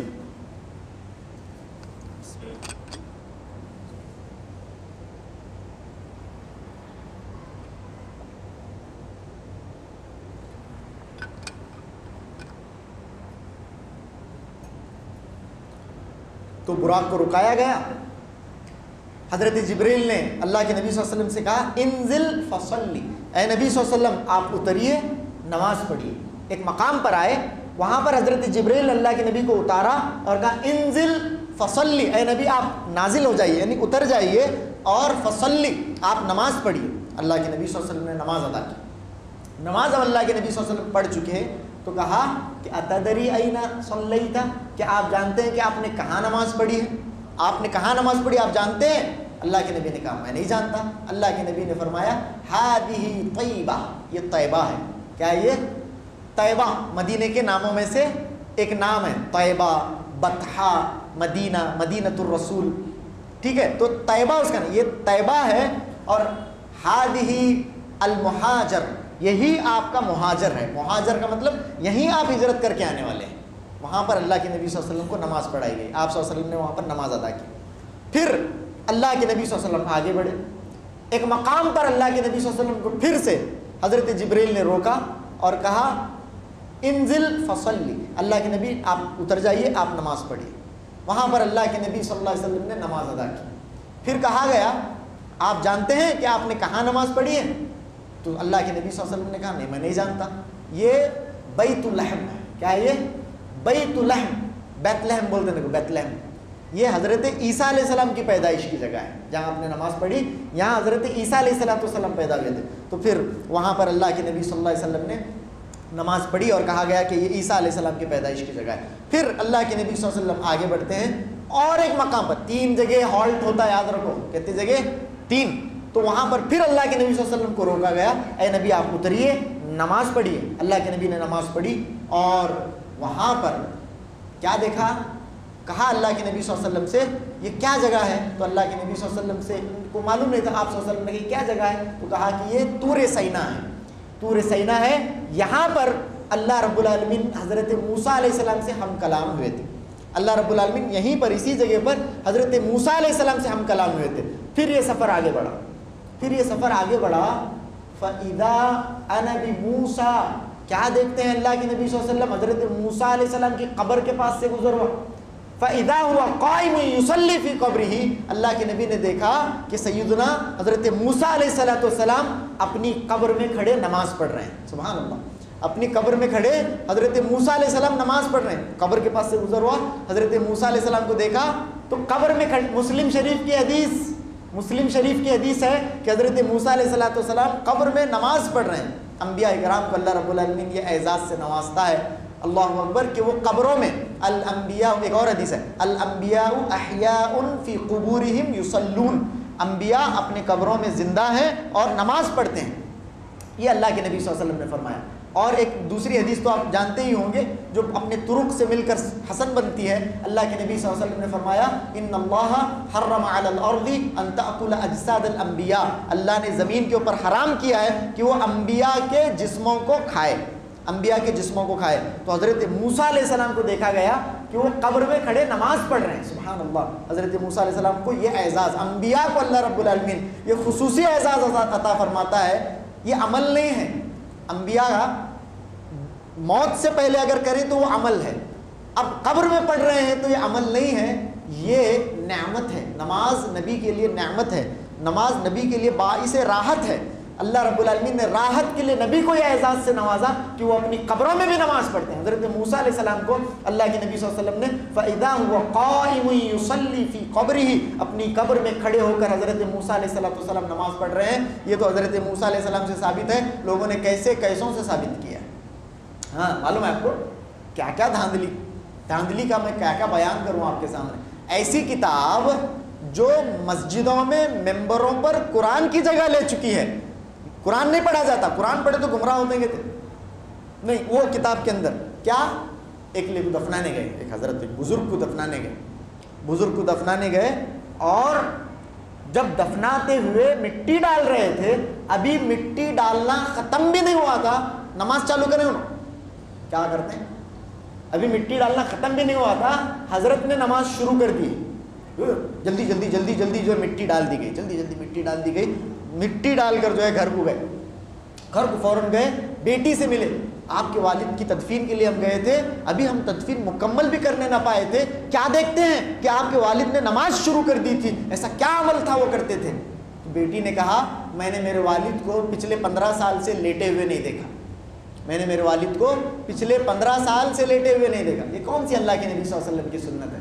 اللہ کے نبی نے تو کہا اصلی و ارقد، میں سوتا بھی ہوں، میں نماز بھی پڑھتا ہوں، اصوم و افطر، میں روزہ رکھتا بھی ہوں، روزہ چھوڑتا بھی ہوں، اتزوج النساء، میں عورتوں کے قریب بھی جاتا ہوں، یہ اللہ کے نبی صلی اللہ علیہ وسلم کی سنت ہے۔ یہ کہا کہ 15 سال تک کسی نے حضرت کو لیٹے ہوئے نہیں دیکھا، اللہ اکبر، ایسی بات ہے۔ تو حضرت موسیٰ علیہ السلام نماز پڑھ رہے ہیں، یہ تو ثابت شدہ بات ہے۔ ایک اور چیز اسی کے اندر اور اس طرح کے مسئلے، بایزید یعنی ابو یزید بایزید بستامی کا نام آپ نے سنا ہوگا، اللہ نے ان کو بھی معراج کرے گئے تھے، ان کی بھی معراج کتابوں میں لکھی، بایزید کی معراج، اللہ کے نبی صلی اللہ علیہ وسلم کا یہ خاصہ ہے۔ نعوذ باللہ، کن کن لوگوں کے لیے ثابت کر رہے ہو بھائی، بھی ان کی بھی حکایتیں الگ ہیں، وہ ٹاپک نہیں ہے۔ خیر، حضرت موسیٰ علیہ السلام کو قبر میں نماز پڑھتا ہوا دیکھا گیا، اور انبیاء کا جیسے میں نے آپ کے سامنے بتایا کہ انبیاء کی اجساد قبروں کے اندر تازہ ہوتی ہیں، نہ کہ صرف نبیوں کی، اولیاء جو ہوتے ہیں اللہ کے نیک بندے، اللہ کے محبوب بندے، ان کے بھی اجساد، ان کے بھی جسم قبروں میں تازہ رہتے ہیں، معلوم ہے نہیں آپ کو؟ ان کے بھی اجساد۔ بخاری شریف کے اندر حضرت عبداللہ ابن عمرو، یاد رکھیں حضرت عبداللہ ابن عمرو ابن حرام رضی اللہ تعالیٰ عنہ، حضرت جابر بن عبداللہ کے ابا، جابر بن عبداللہ کو جانتے ہیں رضی اللہ تعالیٰ عنہ، مشہور صحابی. ان کے ابا حضرت عبداللہ ابن عمرو ابن حرام اور ان کے ایک دوست تھے حضرت عمرو ابن عقو رضی اللہ تعالیٰ عنہ. عمرو ابن عقو بھی کہا جاتا ہے. ان کے پیر ذرا یہ تھا، پیر سے معذور تھے. دونوں بیسٹ فرینڈس ہیں، ایک ساتھ ہی رہتے تھے. جنگ احد کے اندر ایک ساتھ شہید ہوئے. پھر ان کو جنگ احد کے بعد وہیں پر میدان میں دفنایا گیا. پھر اس کے بعد چند سالوں کے بعد جو ہے باڑ، بہت بڑی باڑ، فلڈ آیا، جس کی وجہ سے قبر اکھڑ گئی اور دونوں جو ناشیں تھی، دونوں ناشیں صحابہ کی باہر نکل گئی. لوگوں نے فوراً حضرت جابر بن عبداللہ کو، ان کے ابا کی یہ حضرت جابر بن عبداللہ رضی اللہ تعالیٰ کو فوراً بلایا. حضرت جابر بن عبداللہ رضی اللہ تعالیٰ عنہ آتے ہیں، دونوں باڈیز کو دیکھتے ہیں، دیکھ کر کہتے ہیں بخاری کے الفاظ کأنہما ماتا بالامس، گویا کہ دونوں کل ہی ان کا انتقال ہوا ہے. گویا کہ دونوں کا انتقال کل ہی ہوا ہے، جبکہ ابھی زخم بھی تازہ ہیں. دونوں کو دیکھنے سے لگ رہا ہے کہ کل ہی انتقال ہوا ہے. اب میں آپ کو بتاؤں مین لائن کیا ہے. 46 ایئرس ہو چکے تھے. کتنے سال ہو چکے تھے؟ 46 سال. 46 دن بھی نہیں، 46 سال ہو چکے تھے. ابھی دونوں لاشیں ایسی تھیں کأنہما ماتا بالامس، گویا کہ کل ہی ان کا انتقال ہوا ہے. اللہ کے اولیاء کے ساتھ اس طرح کا معاملہ ہوتا ہے. اللہ رب العالمین ہبلی کے اندر بھی اس طرح کا ایک معاملہ کرنے کی کوشش کی گئی، کیا نہیں نکلا. وہ شفٹنگ کرتے تب کیا کہ مسئلہ ہوا تھا، آپ نے سنا ہوگا. کچھ نہیں نکلا. بعد میں ایک ہرے کپڑے کے اندر مٹی ڈال کو بھی شفٹ کیا گیا اسے، کچھ تھا نہیں وہاں پہ. خیر، تو اللہ کے اولیاء کے ساتھ اس طرح کا معاملہ ہوتا ہے. ان کی جسموں کو زمین نہیں کھاتی ہے. تو حضرت موسیٰ علیہ السلام کو دیکھا نماز پڑھ رہے ہیں. پھر اللہ کے نبی صلی اللہ علیہ وسلم آگے گئے، آگے بیت المقدس کو لے جایا گیا اللہ کے نبی صلی اللہ علیہ وسلم کو. وہاں پر اللہ کے نبی صلی اللہ علیہ وسلم نے براق کو باندھا. ربطتہ حیث یربطہ الانبیاء، میں نے اسے اسی کھٹے سے باندھا جہاں اسے انبیاء باندھتے تھے. وہاں پر اللہ کے نبی صلی اللہ علیہ وسلم نے براق کو باندھا ہے. وہاں پر اللہ کے نبی نے اسے باندھا. یہاں بات معلوم کیا ہوئی کہ براق پر اللہ کے نبی صلی اللہ علیہ وسلم واحد نبی نہیں ہیں جنہوں نے سواری کی ہو، بلکہ اللہ کے نبی سے پہلے انبیاء نے بھی براق کی سواری کی ہو. اس سے معلوم ہوتا ہے میں نے اسے وہاں باندھا جہاں اسے انبیاء باندھتے تھے. کیا مطلب کہ انبیاء نے بھی اس سے پہلے براق کی سواری کی ہے. ایک تو یہاں معلوم ہوا، دوسرا وہاں بھی معلوم ہوا. کیا تم یہ محمد کے ساتھ کرتے ہو؟ آج تک اللہ کے نزدیک ان سے زیادہ عظمت والے نے تمہارے اوپر سواری نہیں کی. تو وہاں سے بھی معلوم ہوا کہ انبیاء اکرام نے اللہ کے نبی سے پہلے براق کی سواری کی ہے. تو پھر وہاں پر اللہ کے نبی صلی اللہ علیہ وسلم بیت المقدس گئے. وہاں پر اللہ کے نبی صلی اللہ علیہ وسلم نے 2 رکعت نماز پڑھی. یہاں پر ایک رک کر میں ایک بات بتاؤں، مختلف فی مسئلہ ہے، اہل حق کے نزدیک ہی مختلف فی ہے. کیا ڈفرینس آف اوپینین ہے؟ انبیاء کی امامت اللہ کے نبی صلی اللہ علیہ وسلم نے جاتے ہوئے کی یا آتے ہوئے کی؟ سمجھ میں آ رہی بات؟ جاتے تب اللہ کے نبی صلی اللہ علیہ وسلم انبیاء اکرام کی امامت کرائے، یا پھر معراج کے بعد جب آپ نازل ہوئے تب اللہ کے نبی صلی اللہ علیہ وسلم نے نماز پڑھائی؟ اس سلسلے میں ڈفرینس آف اوپینین ہے. دونوں طرف روایتیں ایسا احتمال ہمیں دیتی ہیں کہ ایسا لگ رہا ہو کہ جاتے ہوئے ہو کبھی آتے ہوئے، لیکن راجح قول کے مطابق علامہ صالح المنجد کی تحقیق میں پڑھ رہا تھا اس سلسلے میں. عرب کے بہت بڑے عالم ہیں علامہ صالح المنجد. ان کا اسلام Q&A کیا کی رہتا ہے کچھ ہے، اسلام Q&A، اور وہ انگلش میں بھی ہوتا ہے. یہ عربی میں ان کا بہت بڑا مقالہ ہے. اس کے اندر انہوں نے آتے ہوئے انبیاء کی امامت کو ثابت کیا ہے.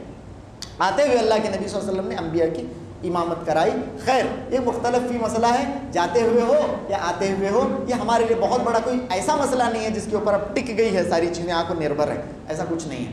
پھر وہاں سے اللہ کے نبی صلی اللہ علیہ وسلم کا سفر معراج شروع ہوا. یہاں سے بہت وقت ہو گیا ہے کافی، میں بالاختصار آپ کو چیزیں بتاتا یہاں سے چلوں.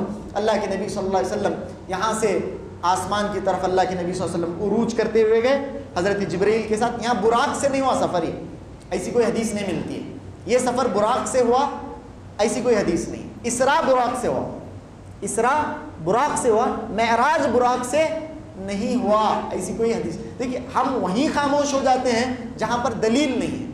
ٹھیک ہے، تعویل کرتے ہوئے کھینچ تان کر کے بتانا ہمارا مسلک و منہج نہیں ہے. تو یہ جو سفر ہوا معراج کا براق سے نہیں ہوا. حضرت جبریل کے ساتھ اللہ کے نبی صلی اللہ علیہ وسلم آسمان کی طرف، آپ صلی اللہ علیہ وسلم کا سفر شروع ہوا. پہلے آسمان کی طرف گئے. فاستفتحوا، حضرت جبریل کہتے ہیں کہ میں نے آسمان کا دروازہ کھٹکھٹایا، اندر سے آواز آئی، من انت، آپ کون ہیں؟ جبریل، میں جبریل ہوں۔ ومن معک، آپ کے ساتھ کون ہے؟ قال محمد، میرے ساتھ محمد ہے صلی اللہ علیہ وسلم۔ او قد ارسل الی، پروٹوکول دیکھو آسمان کا، یہ معمولی چھوٹے موٹے چیزوں کا پروٹوکول ہوتا ہے، چھوٹے موٹے لوگوں کا پروٹوکول ہوتا ہے، عجیب و غریب ہے، 2 کوڑی کا آدمی نہیں ہوتا لیکن پروٹوکول، ہاں بہت عجیب و غریب، جانا، پاڑی لگانا، اپوائنٹمنٹ لینا، کیا کیا کیا مسئلے ہوتے ہیں لوگوں کے، ٹھیک ہے۔ لیکن یہاں پر کیا مسئلہ ہوا؟ آسمان کا پروٹوکول، جبریل امین ہے، فرشتوں کے سردار اور اللہ رب العالمین کی مخلوق کے سردار جناب محمد صلی اللہ علیہ وسلم، لیکن اندر سے آواز آئی من انت، آپ کون ہیں؟ کہا جبریل۔ ومن معک، آپ کے ساتھ کون ہے؟ آپ کے ساتھ کون ہے؟ قال محمد، کہا گیا او قد ارسل الی، کیا ان کو بلایا گیا ہے؟ قال نعم، پھر دروازہ کھلا، پھر دروازہ کھلا، اللہ کے نبی صلی اللہ علیہ وسلم اور حضرت جبریل پہلے آسمان کی طرف گئے، کہا مرحبا، آپ کو ویلکم ہے، نعم المجیء جاء، کتنے بہتر ہیں آنے والے، کیا خوب ہیں آنے والے، کتنے بہتر ہیں، کیا خوب آنے والے آ جائے، اس طرح سے اللہ کے نبی صلی اللہ علیہ وسلم آئے۔ یہ ہے کتاب و سنت سے ثابت ثابت نہیں، آسمان میں پورا بارات لے کو سب جنے ٹھہرے تھے، کہتے پورا آسمان لیٹنگ ہوا تھا، کہتے کیا کیا، اور سب ویلکم میں کھڑے تھے، اور عجیب و غریب باتیں اس سلسلے میں، سیدھی سیدھی باتیں۔ پھر وہاں پر اللہ کے نبی صلی اللہ علیہ وسلم گئے، وہاں پر اللہ کے نبی صلی اللہ علیہ وسلم نے ایک شیخ کو دیکھا، وہ اپنی سیدھی طرف دیکھتے ہیں، اپنی سیدھی طرف دیکھتے ہیں تو ہنستے ہیں، سیدھی طرف دیکھتے ہیں تو ہنستے ہیں، اپنی بائیں طرف دیکھتے ہیں تو روتے ہیں، سیدھی طرف دیکھ کر ہنستے ہیں، بائیں طرف دیکھ کر روتے ہیں۔ اللہ کے نبی صلی اللہ علیہ وسلم نے کو کہا حضرت جبریل نے ھذا ابوک آدم، ھذا ابوک آدم فسلم علیہ، یہ آپ کے ابا آدم ہیں، انہیں سلام کیجیے، انہیں سلام کیجیے۔ اللہ فسلمت علیہ، اللہ کے نبی صلی اللہ علیہ وسلم گئے اور جا کر اللہ کے نبی نے حضرت آدم سے سلام کیا اور انہوں نے کہا مرحبا لابن الصالح والنبی الصالح، میرے صالح بیٹے کو اور میرے صالح نبی بیٹے کو خوش آمدید ہو، حضرت آدم علیہ السلام نے کہا سبحان اللہ، میرے صالح بیٹے کو خوش آمدید، یہ اللہ کے نبی صلی اللہ علیہ وسلم نے کہا۔ پھر وہ کیا ماجرا تھا، حضرت جبریل نے بیان کیا کہ سیدھے طرف حضرت آدم علیہ السلام کی وہ اولاد ہے،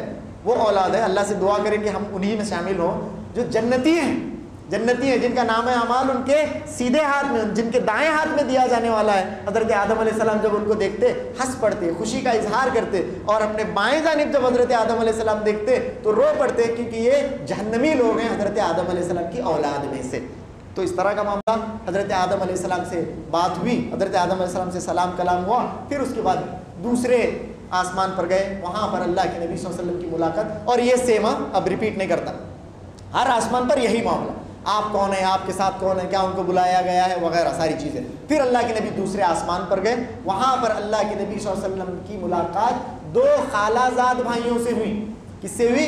2 خالہ زاد بھائیوں سے ہوئی۔ کون وہ 2 خالہ زاد بھائی؟ تھوڑی دیر اب ذرا سوال پوچھنے کا ٹائم آیا، ذرا نیند ذرا لگ رہی ادھر تھوڑی لوگوں کو۔ 2 خالہ زاد بھائی کون؟ حضرت عیسیٰ علیہ السلام اور ان کے خالہ زاد بھائی حضرت یحییٰ علیہ السلام، ٹھیک ہے، حضرت یحییٰ اور حضرت عیسیٰ علیہ السلام سے اللہ کے نبی کی ملاقات اور سلام کلام وہاں پر ہوا۔ پھر اللہ کے نبی صلی اللہ علیہ وسلم جو ہے آگے گئے تیسرے آسمان پر، تیسرے آسمان پر گئے، تیسرے آسمان پر سیم پروٹوکول، یہی معاملہ ہوا، اور وہاں پر اللہ کے نبی صلی اللہ علیہ وسلم کی ملاقات ہوئی۔ آپ صلی اللہ علیہ وسلم کی ملاقات ہوئی، بتائیے کس سے ہوئی؟ اللہ کے نبی صلی اللہ علیہ وسلم کی ملاقات تیسرے آسمان پر یوسف علیہ السلام سے اللہ کے نبی صلی اللہ علیہ وسلم کی ملاقات ہوئی تیسرے آسمان پر۔ پھر وہاں پر حضرت یوسف علیہ السلام سے سلام کیا گیا، اور ہر نبی سوائے آدم علیہ السلام کے اور ابراہیم علیہ السلام کے اللہ کے نبی صلی اللہ علیہ وسلم کو انہوں نے الاخ کہا، مرحبا لاخ الصالح والنبی الصالح، ہمارے نیک بھائی اور نیک نبی کو خوش آمدید۔ لیکن حضرت ابراہیم علیہ السلام اور حضرت آدم علیہ السلام نے کیا کہا؟ بیٹا کہا، بیٹا کہا، ٹھیک ہے۔ تو حضرت یوسف علیہ السلام سے ملاقات ہوئی، سلام ہوا۔ پھر اللہ کے نبی صلی اللہ علیہ وسلم چوتھے آسمان پر گئے، چوتھے آسمان پر وہی سارا معاملہ ہوا، وہاں پر اللہ کے نبی صلی اللہ علیہ وسلم کی ملاقات ہوئی کس سے؟ حضرت ادریس علیہ السلام سے۔ کس سے ہوئی؟ حضرت ادریس علیہ السلام سے اللہ کے نبی صلی اللہ علیہ وسلم کی ملاقات ہوتی ہے چوتھے آسمان پر۔ ورفعناہ مکانا علیہ، اللہ نے کہا کہ اللہ نے انہیں بہت بڑا مقام عطا فرمایا، سورہ مریم کے اندر۔ تو وہاں پر حضرت ادریس سے اللہ کے نبی صلی اللہ علیہ وسلم کی ملاقات ہوئی۔ پھر گئے پانچویں آسمان، پانچویں آسمان پر اللہ کے نبی صلی اللہ علیہ وسلم کی ملاقات ہوتی ہے حضرت ہارون علیہ السلام سے. کس سے؟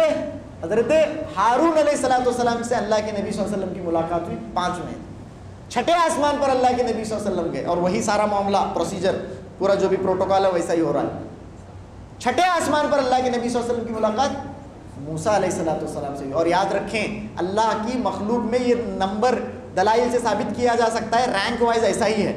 سب سے فرسٹ محمد صلی اللہ علیہ وسلم, سیکنڈ ابراہیم علیہ السلام, تیسرے نمبر پر موسیٰ علیہ السلام. ٹھیک ہے, تو چھٹے آسمان پر اللہ کے نبی صلی اللہ علیہ وسلم کی ملاقات ہوتی ہے حضرت موسیٰ علیہ السلام سے. وہاں پر سلام کلام وغیرہ ہوتا ہے اور حضرت موسیٰ علیہ السلام رونے لگ جاتے ہیں.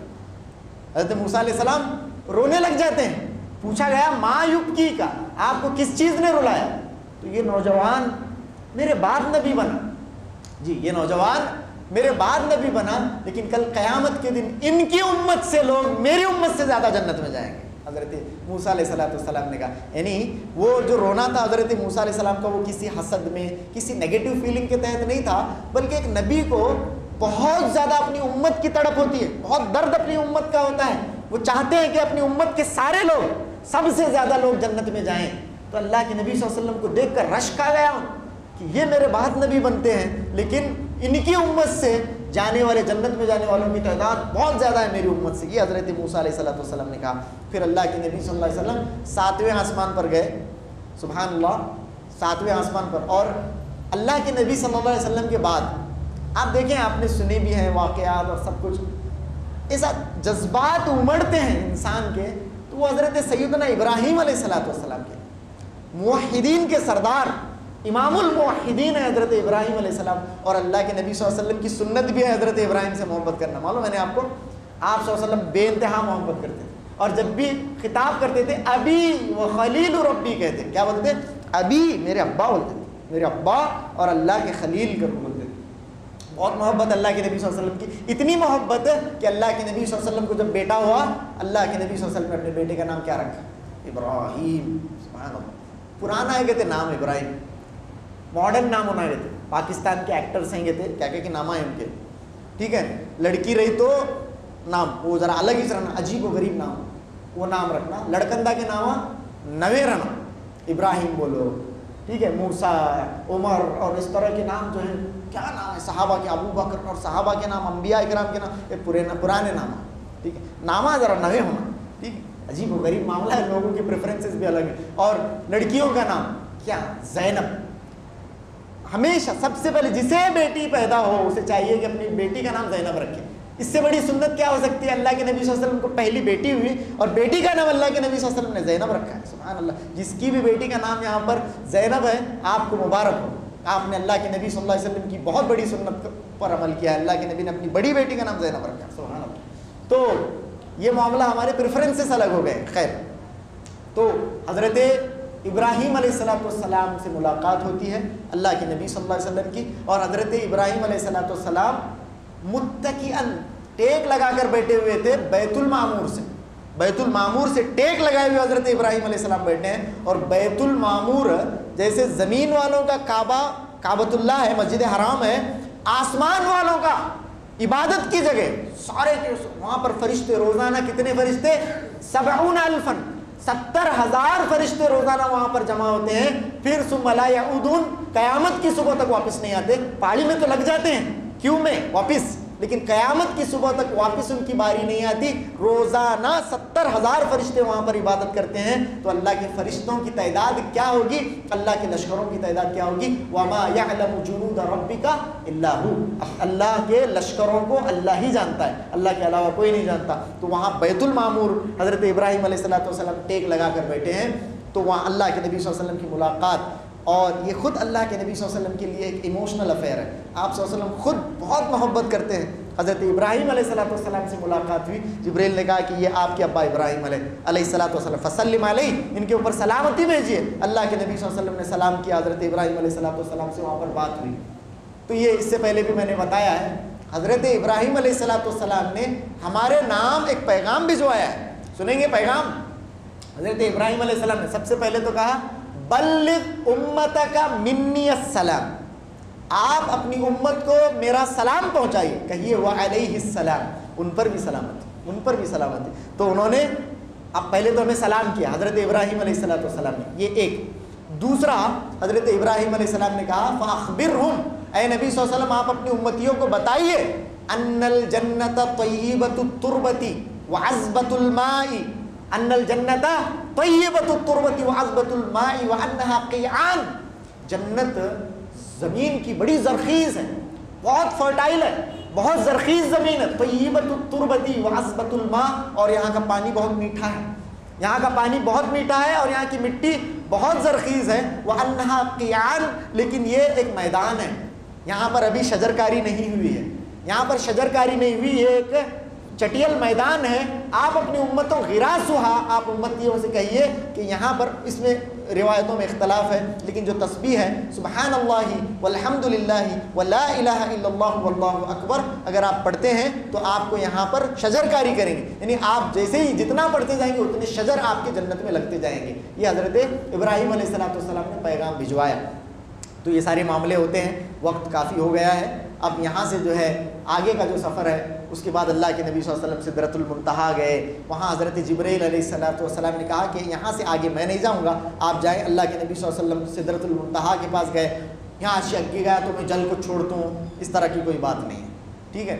بہت کوشش کی میں نے تلاش کرنے کی، اور علماء نے یہ بھی کہا کہ ایسا کوئی جملہ نہیں ہے کہ حضرت جبرائیل آگے جانے سے ڈر جائیں، تو منتہا ہے، منتہا کا مطلب کیا ہے، یہاں آ کر چیزیں اسٹاپ ہیئر کہتا نہیں، منتہا، یہاں سے آگے نہیں بڑھ سکتے کوئی، ساری چیزیں وہیں، آسمان کا اور زمین کا جو تعلق ہے وہ سدرۃ المنتہا ہی ہے بیچ میں، اوپر سے جو کچھ اللہ کی طرف سے احکامات آتے ہیں وہ سدرۃ المنتہا، وہاں سے ریسیو ہوتے ہیں، وہاں سے ریسیو ہو کر زمین، سدرۃ المنتہا کے آگے کوئی نہیں جاتا۔ تو وہاں اللہ کے نبی صلی اللہ علیہ وسلم گئے، اذ یغشی السدرۃ ما یغشی، قرآن کے اندر ہے اذ یغشی السدرۃ ما یغشی، سدرہ بولے تو کیا، بیری کا جھاڑ، بیری کا درخت، بیری کا درخت ہے اور اسے ڈھانپا گیا ہے، اذ یغشی السدرۃ ما یغشی، اسے اس چیز نے ڈھانپ لیا ہے اسے اس چیز نے ڈھانپ لیا ہے جو چیز اسے ڈھانپ لی ہے، یعنی اللہ رب العالمین نے ڈسکرائب نہیں کیا اسے، کہ بولو ڈسکرائب کرنا کیا بھی جائے تو اللہ کو معلوم ہے یہ بندے اسے سمجھ نہیں پائیں، اتنی خوبصورت چیز، اتنا دلکش وہ نظارہ ہے، اللہ اکبر، رنگ، کئی سارے رنگ اور عجیب و غریب معاملہ، حسن کی انتہا، اللہ نے اسی لیے کہا کہ اس انتہائی حسن کو بیان نہیں کیا جا سکتا، تو اللہ نے کہا اذ یغشی السدرۃ ما یغشی، سدرہ کو یعنی اس بیری کے جھاڑ کو اس چیز نے ڈھانپ رکھا ہے جس چیز نے اسے ڈھانپ رکھا ہے، بس اذ یغشی السدرۃ ما یغشی۔ وہاں پر اللہ کے نبی گئے، وہاں پر آپ نے خریف الاقلام، قلم کی چرچراہٹ سنی، قلم کی چرچراہٹ اللہ کے نبی صلی اللہ علیہ وسلم نے سنی ہے وہاں پہ۔ تو یہ معاملہ یعنی جو تقدیر کے فیصلے ہوتے رہتے ہیں، جو بھی قلم لکھتے رہتی، تو اللہ کے نبی صلی اللہ علیہ وسلم اس قدر آگے چلے گئے تھے کہ آپ صلی اللہ علیہ وسلم نے وہاں پر قلم کی چرچراہٹ سنی ہے۔ یہ معاملہ اس کے بعد ہوتا ہے۔ پھر 50 نمازوں کا جو معاملہ ہے، حضرت موسیٰ علیہ السلام کا آنا جانا، اللہ رب العالمین سے ہم کلامی کا معاملہ، اور ایک خطبہ تو پوری طرح سے اللہ کے نبی صلی اللہ علیہ وسلم نے کیا اللہ کو دیکھا، اس پر ہمارا ہوا تھا، بڑی علمی گفتگو اس سلسلے میں ہوئی تھی۔ صحابہ اکرام میں بھی بعض صحابہ، حضرت عبداللہ ابن عباس رضی اللہ تعالیٰ عنہ بالخصوص، اس بات کے قائل تھے کہ اللہ کے نبی صلی اللہ علیہ وسلم نے اللہ کو دیکھا، لیکن حضرت عائشہ رضی اللہ تعالیٰ عنہ نے کلیئر کر دیا، اور ہماری ماں کا مسئلہ ہی الگ ہے، سبحان اللہ۔ حضرت عائشہ نے بہت سارے عقائد میں، بہت سارے معاملات کے اندر، چاہے وہ علم غیب کا مسئلہ ہو، چاہے وہ سماع موتیٰ کا مسئلہ ہو، مردوں کو سننے کا مسئلہ، اور یا اللہ کی رویت کا مسئلہ ہو، سارے معاملے میں صحابہ کی اصلاح کی ہے۔ ہاں، ماں کا معاملہ ہی ایسا ہے، بخاری شریف کے اندر، مسلم کے اندر، اماں عائشہ رضی اللہ تعالیٰ عنہ سماع موتیٰ کے بارے میں، مردے سنتے نہیں ہیں، وہ جو قلیب بدر کا معاملہ ہوا تھا، بدر کے کنویں کا معاملہ ہوا تھا، اس وقت کے لیے اللہ رب العالمین نے انہیں سنایا تھا، ورنہ مردے جنرلی سنتے نہیں ہیں۔ عائشہ رضی اللہ تعالیٰ عنہ نے کہا اللہ کے نبی صلی اللہ علیہ وسلم کل کی خبر نہیں جانتے ہیں، محمد صلی اللہ علیہ وسلم انہو، کہا کہ من حدثک ان محمد رآ ربہ فقد کذب، اگر تم سے کوئی یہ کہتا ہے کہ محمد نے اپنے رب کو دیکھا ہے صلی اللہ علیہ وسلم تو وہ جھوٹا ہے، وہ جھوٹ کہتا ہے۔ بخاری کے اندر اماں عائشہ رضی اللہ تعالیٰ عنہ کی حدیث موجود ہے، اللہ کے نبی صلی اللہ علیہ وسلم نے اللہ رب العالمین کو نہیں دیکھا۔ یہ باٹم لائن بتاتا ہوں، تفصیلی بات ہے اس سلسلے میں، لیکن باٹم لائن یہ ہے کہ اللہ کے نبی صلی اللہ علیہ وسلم نے ہم کلامی تو کی ہے، ہم کلامی کا شرف آپ کو حاصل ہوا ہے، لیکن اللہ کے نبی صلی اللہ علیہ وسلم نے اللہ کا دیدار نہیں کیا، لا تدرکہ الابصار وہو یدرک الابصار. یہی دلیل عائشہ رضی اللہ تعالیٰ عنہ نے بیان کی کہ آنکھیں اس کا ادراک نہیں کر سکتی مگر وہ آنکھوں کو دیکھتا ہے. یہ ٹھیک ہے. اور اس کی موت کے بعد جو ہے اللہ رب العالمین کا دیدار نصیب ہوگا. تو یہ معاملہ ہوا. وہاں پر نمازیں فرض کی گئیں اور آنا جانا ہوا حضرت جبریل امین کا, حضرت اللہ کے نبی صلی اللہ علیہ وسلم کا, اور اس کے اندر تخفیف. فرجع الی ربک فاسألہ التخفیف, جاؤ اپنے رب کے پاس جاؤ. فإن امتک لا تطیق, آپ کی امت اس بات کو نہیں, اس بارے گراں کو نہیں ڈھو سکتی, 50 نمازیں نہیں پڑھ سکتی. آپ جائیے, بار بار جانا ہوا. فرجع الی ربک فاسألہ التخفیف, جائیے اپنے رب کے پاس اور جا کر تخفیف کر کے لائیے, کیونکہ میں نے بنی اسرائیل کے ساتھ میرا بہت ایکسپیرینس کا معاملہ ہے.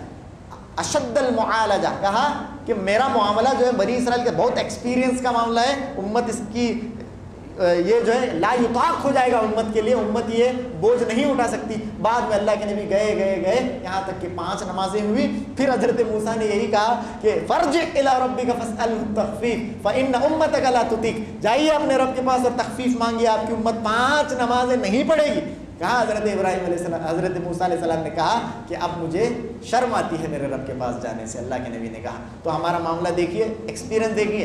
حضرت موسیٰ علیہ السلام کا ایکسپیرینس نمازوں کے معاملے میں ہمارا کیا حال ہے, بہت برا حال مجھے تو نظر آتا ہے. خیر, تو یہ معاملہ ہوا. پھر اللہ کے نبی صلی اللہ علیہ وسلم نماز کا تحفہ لے کر وغیرہ آئے, اور بہت ساری باتیں اس سلسلے میں ہیں. خیر, یہاں سے وقت ہو گیا ہے, اور بڑی تفصیلی باتیں یہاں سے بھی کی جا سکتی ہیں, تو وقت ہو گیا ہے. تو آخر میں ہم اللہ رب العالمین سے دعا کرتے ہیں کہ اللہ رب العالمین ہمارے اس مل بیٹھنے کو قبول فرمائے. اللہ رب العالمین ان مقدس راتوں میں اللہ رب العالمین عفو ہے اور عفو کو پسند کرتا ہے, درگزر کرنے کو پسند کرتا ہے. سب لوگ اپنے دل کی گہرائی سے اللہ رب العالمین سے مانگے کہ اللہ رب العالمین ان راتوں میں ہماری بخشش کر دے. اے اللہ تو عفو ہے, اللہم انک عفو تحب العفو فاعف عنا. اے اللہ تو ہم سب کو بخشش ہماری کر دے, اور اسی طرح سے ہم سب کی جائز مرادوں کو اور تمناؤں کو اللہ رب العالمین پورا فرمائے, اور دین کا صحیح فہم اللہ رب العالمین ہمیں عطا فرمائے. اللہ رب العالمین ہمیں ہمارے عمل کی اصلاح کرنے کی توفیق عطا فرمائے. تادم حیات اللہ رب العالمین حالت اسلام پر, حالت ایمان پر اور حالت توحید پر ہمیں باقی رکھے, اور جس دن اس دنیا سے اللہ رب العالمین ہمیں اٹھائے, حالت اسلام, حالت ایمان اور حالت توحید پر اللہ رب العالمین ہمیں اٹھائے. وآخر دعوانا ان الحمد للہ رب العالمین, وصلی اللہ علی نبینا محمد وآلہ وصحبہ وسلم تسلیما کثیرا.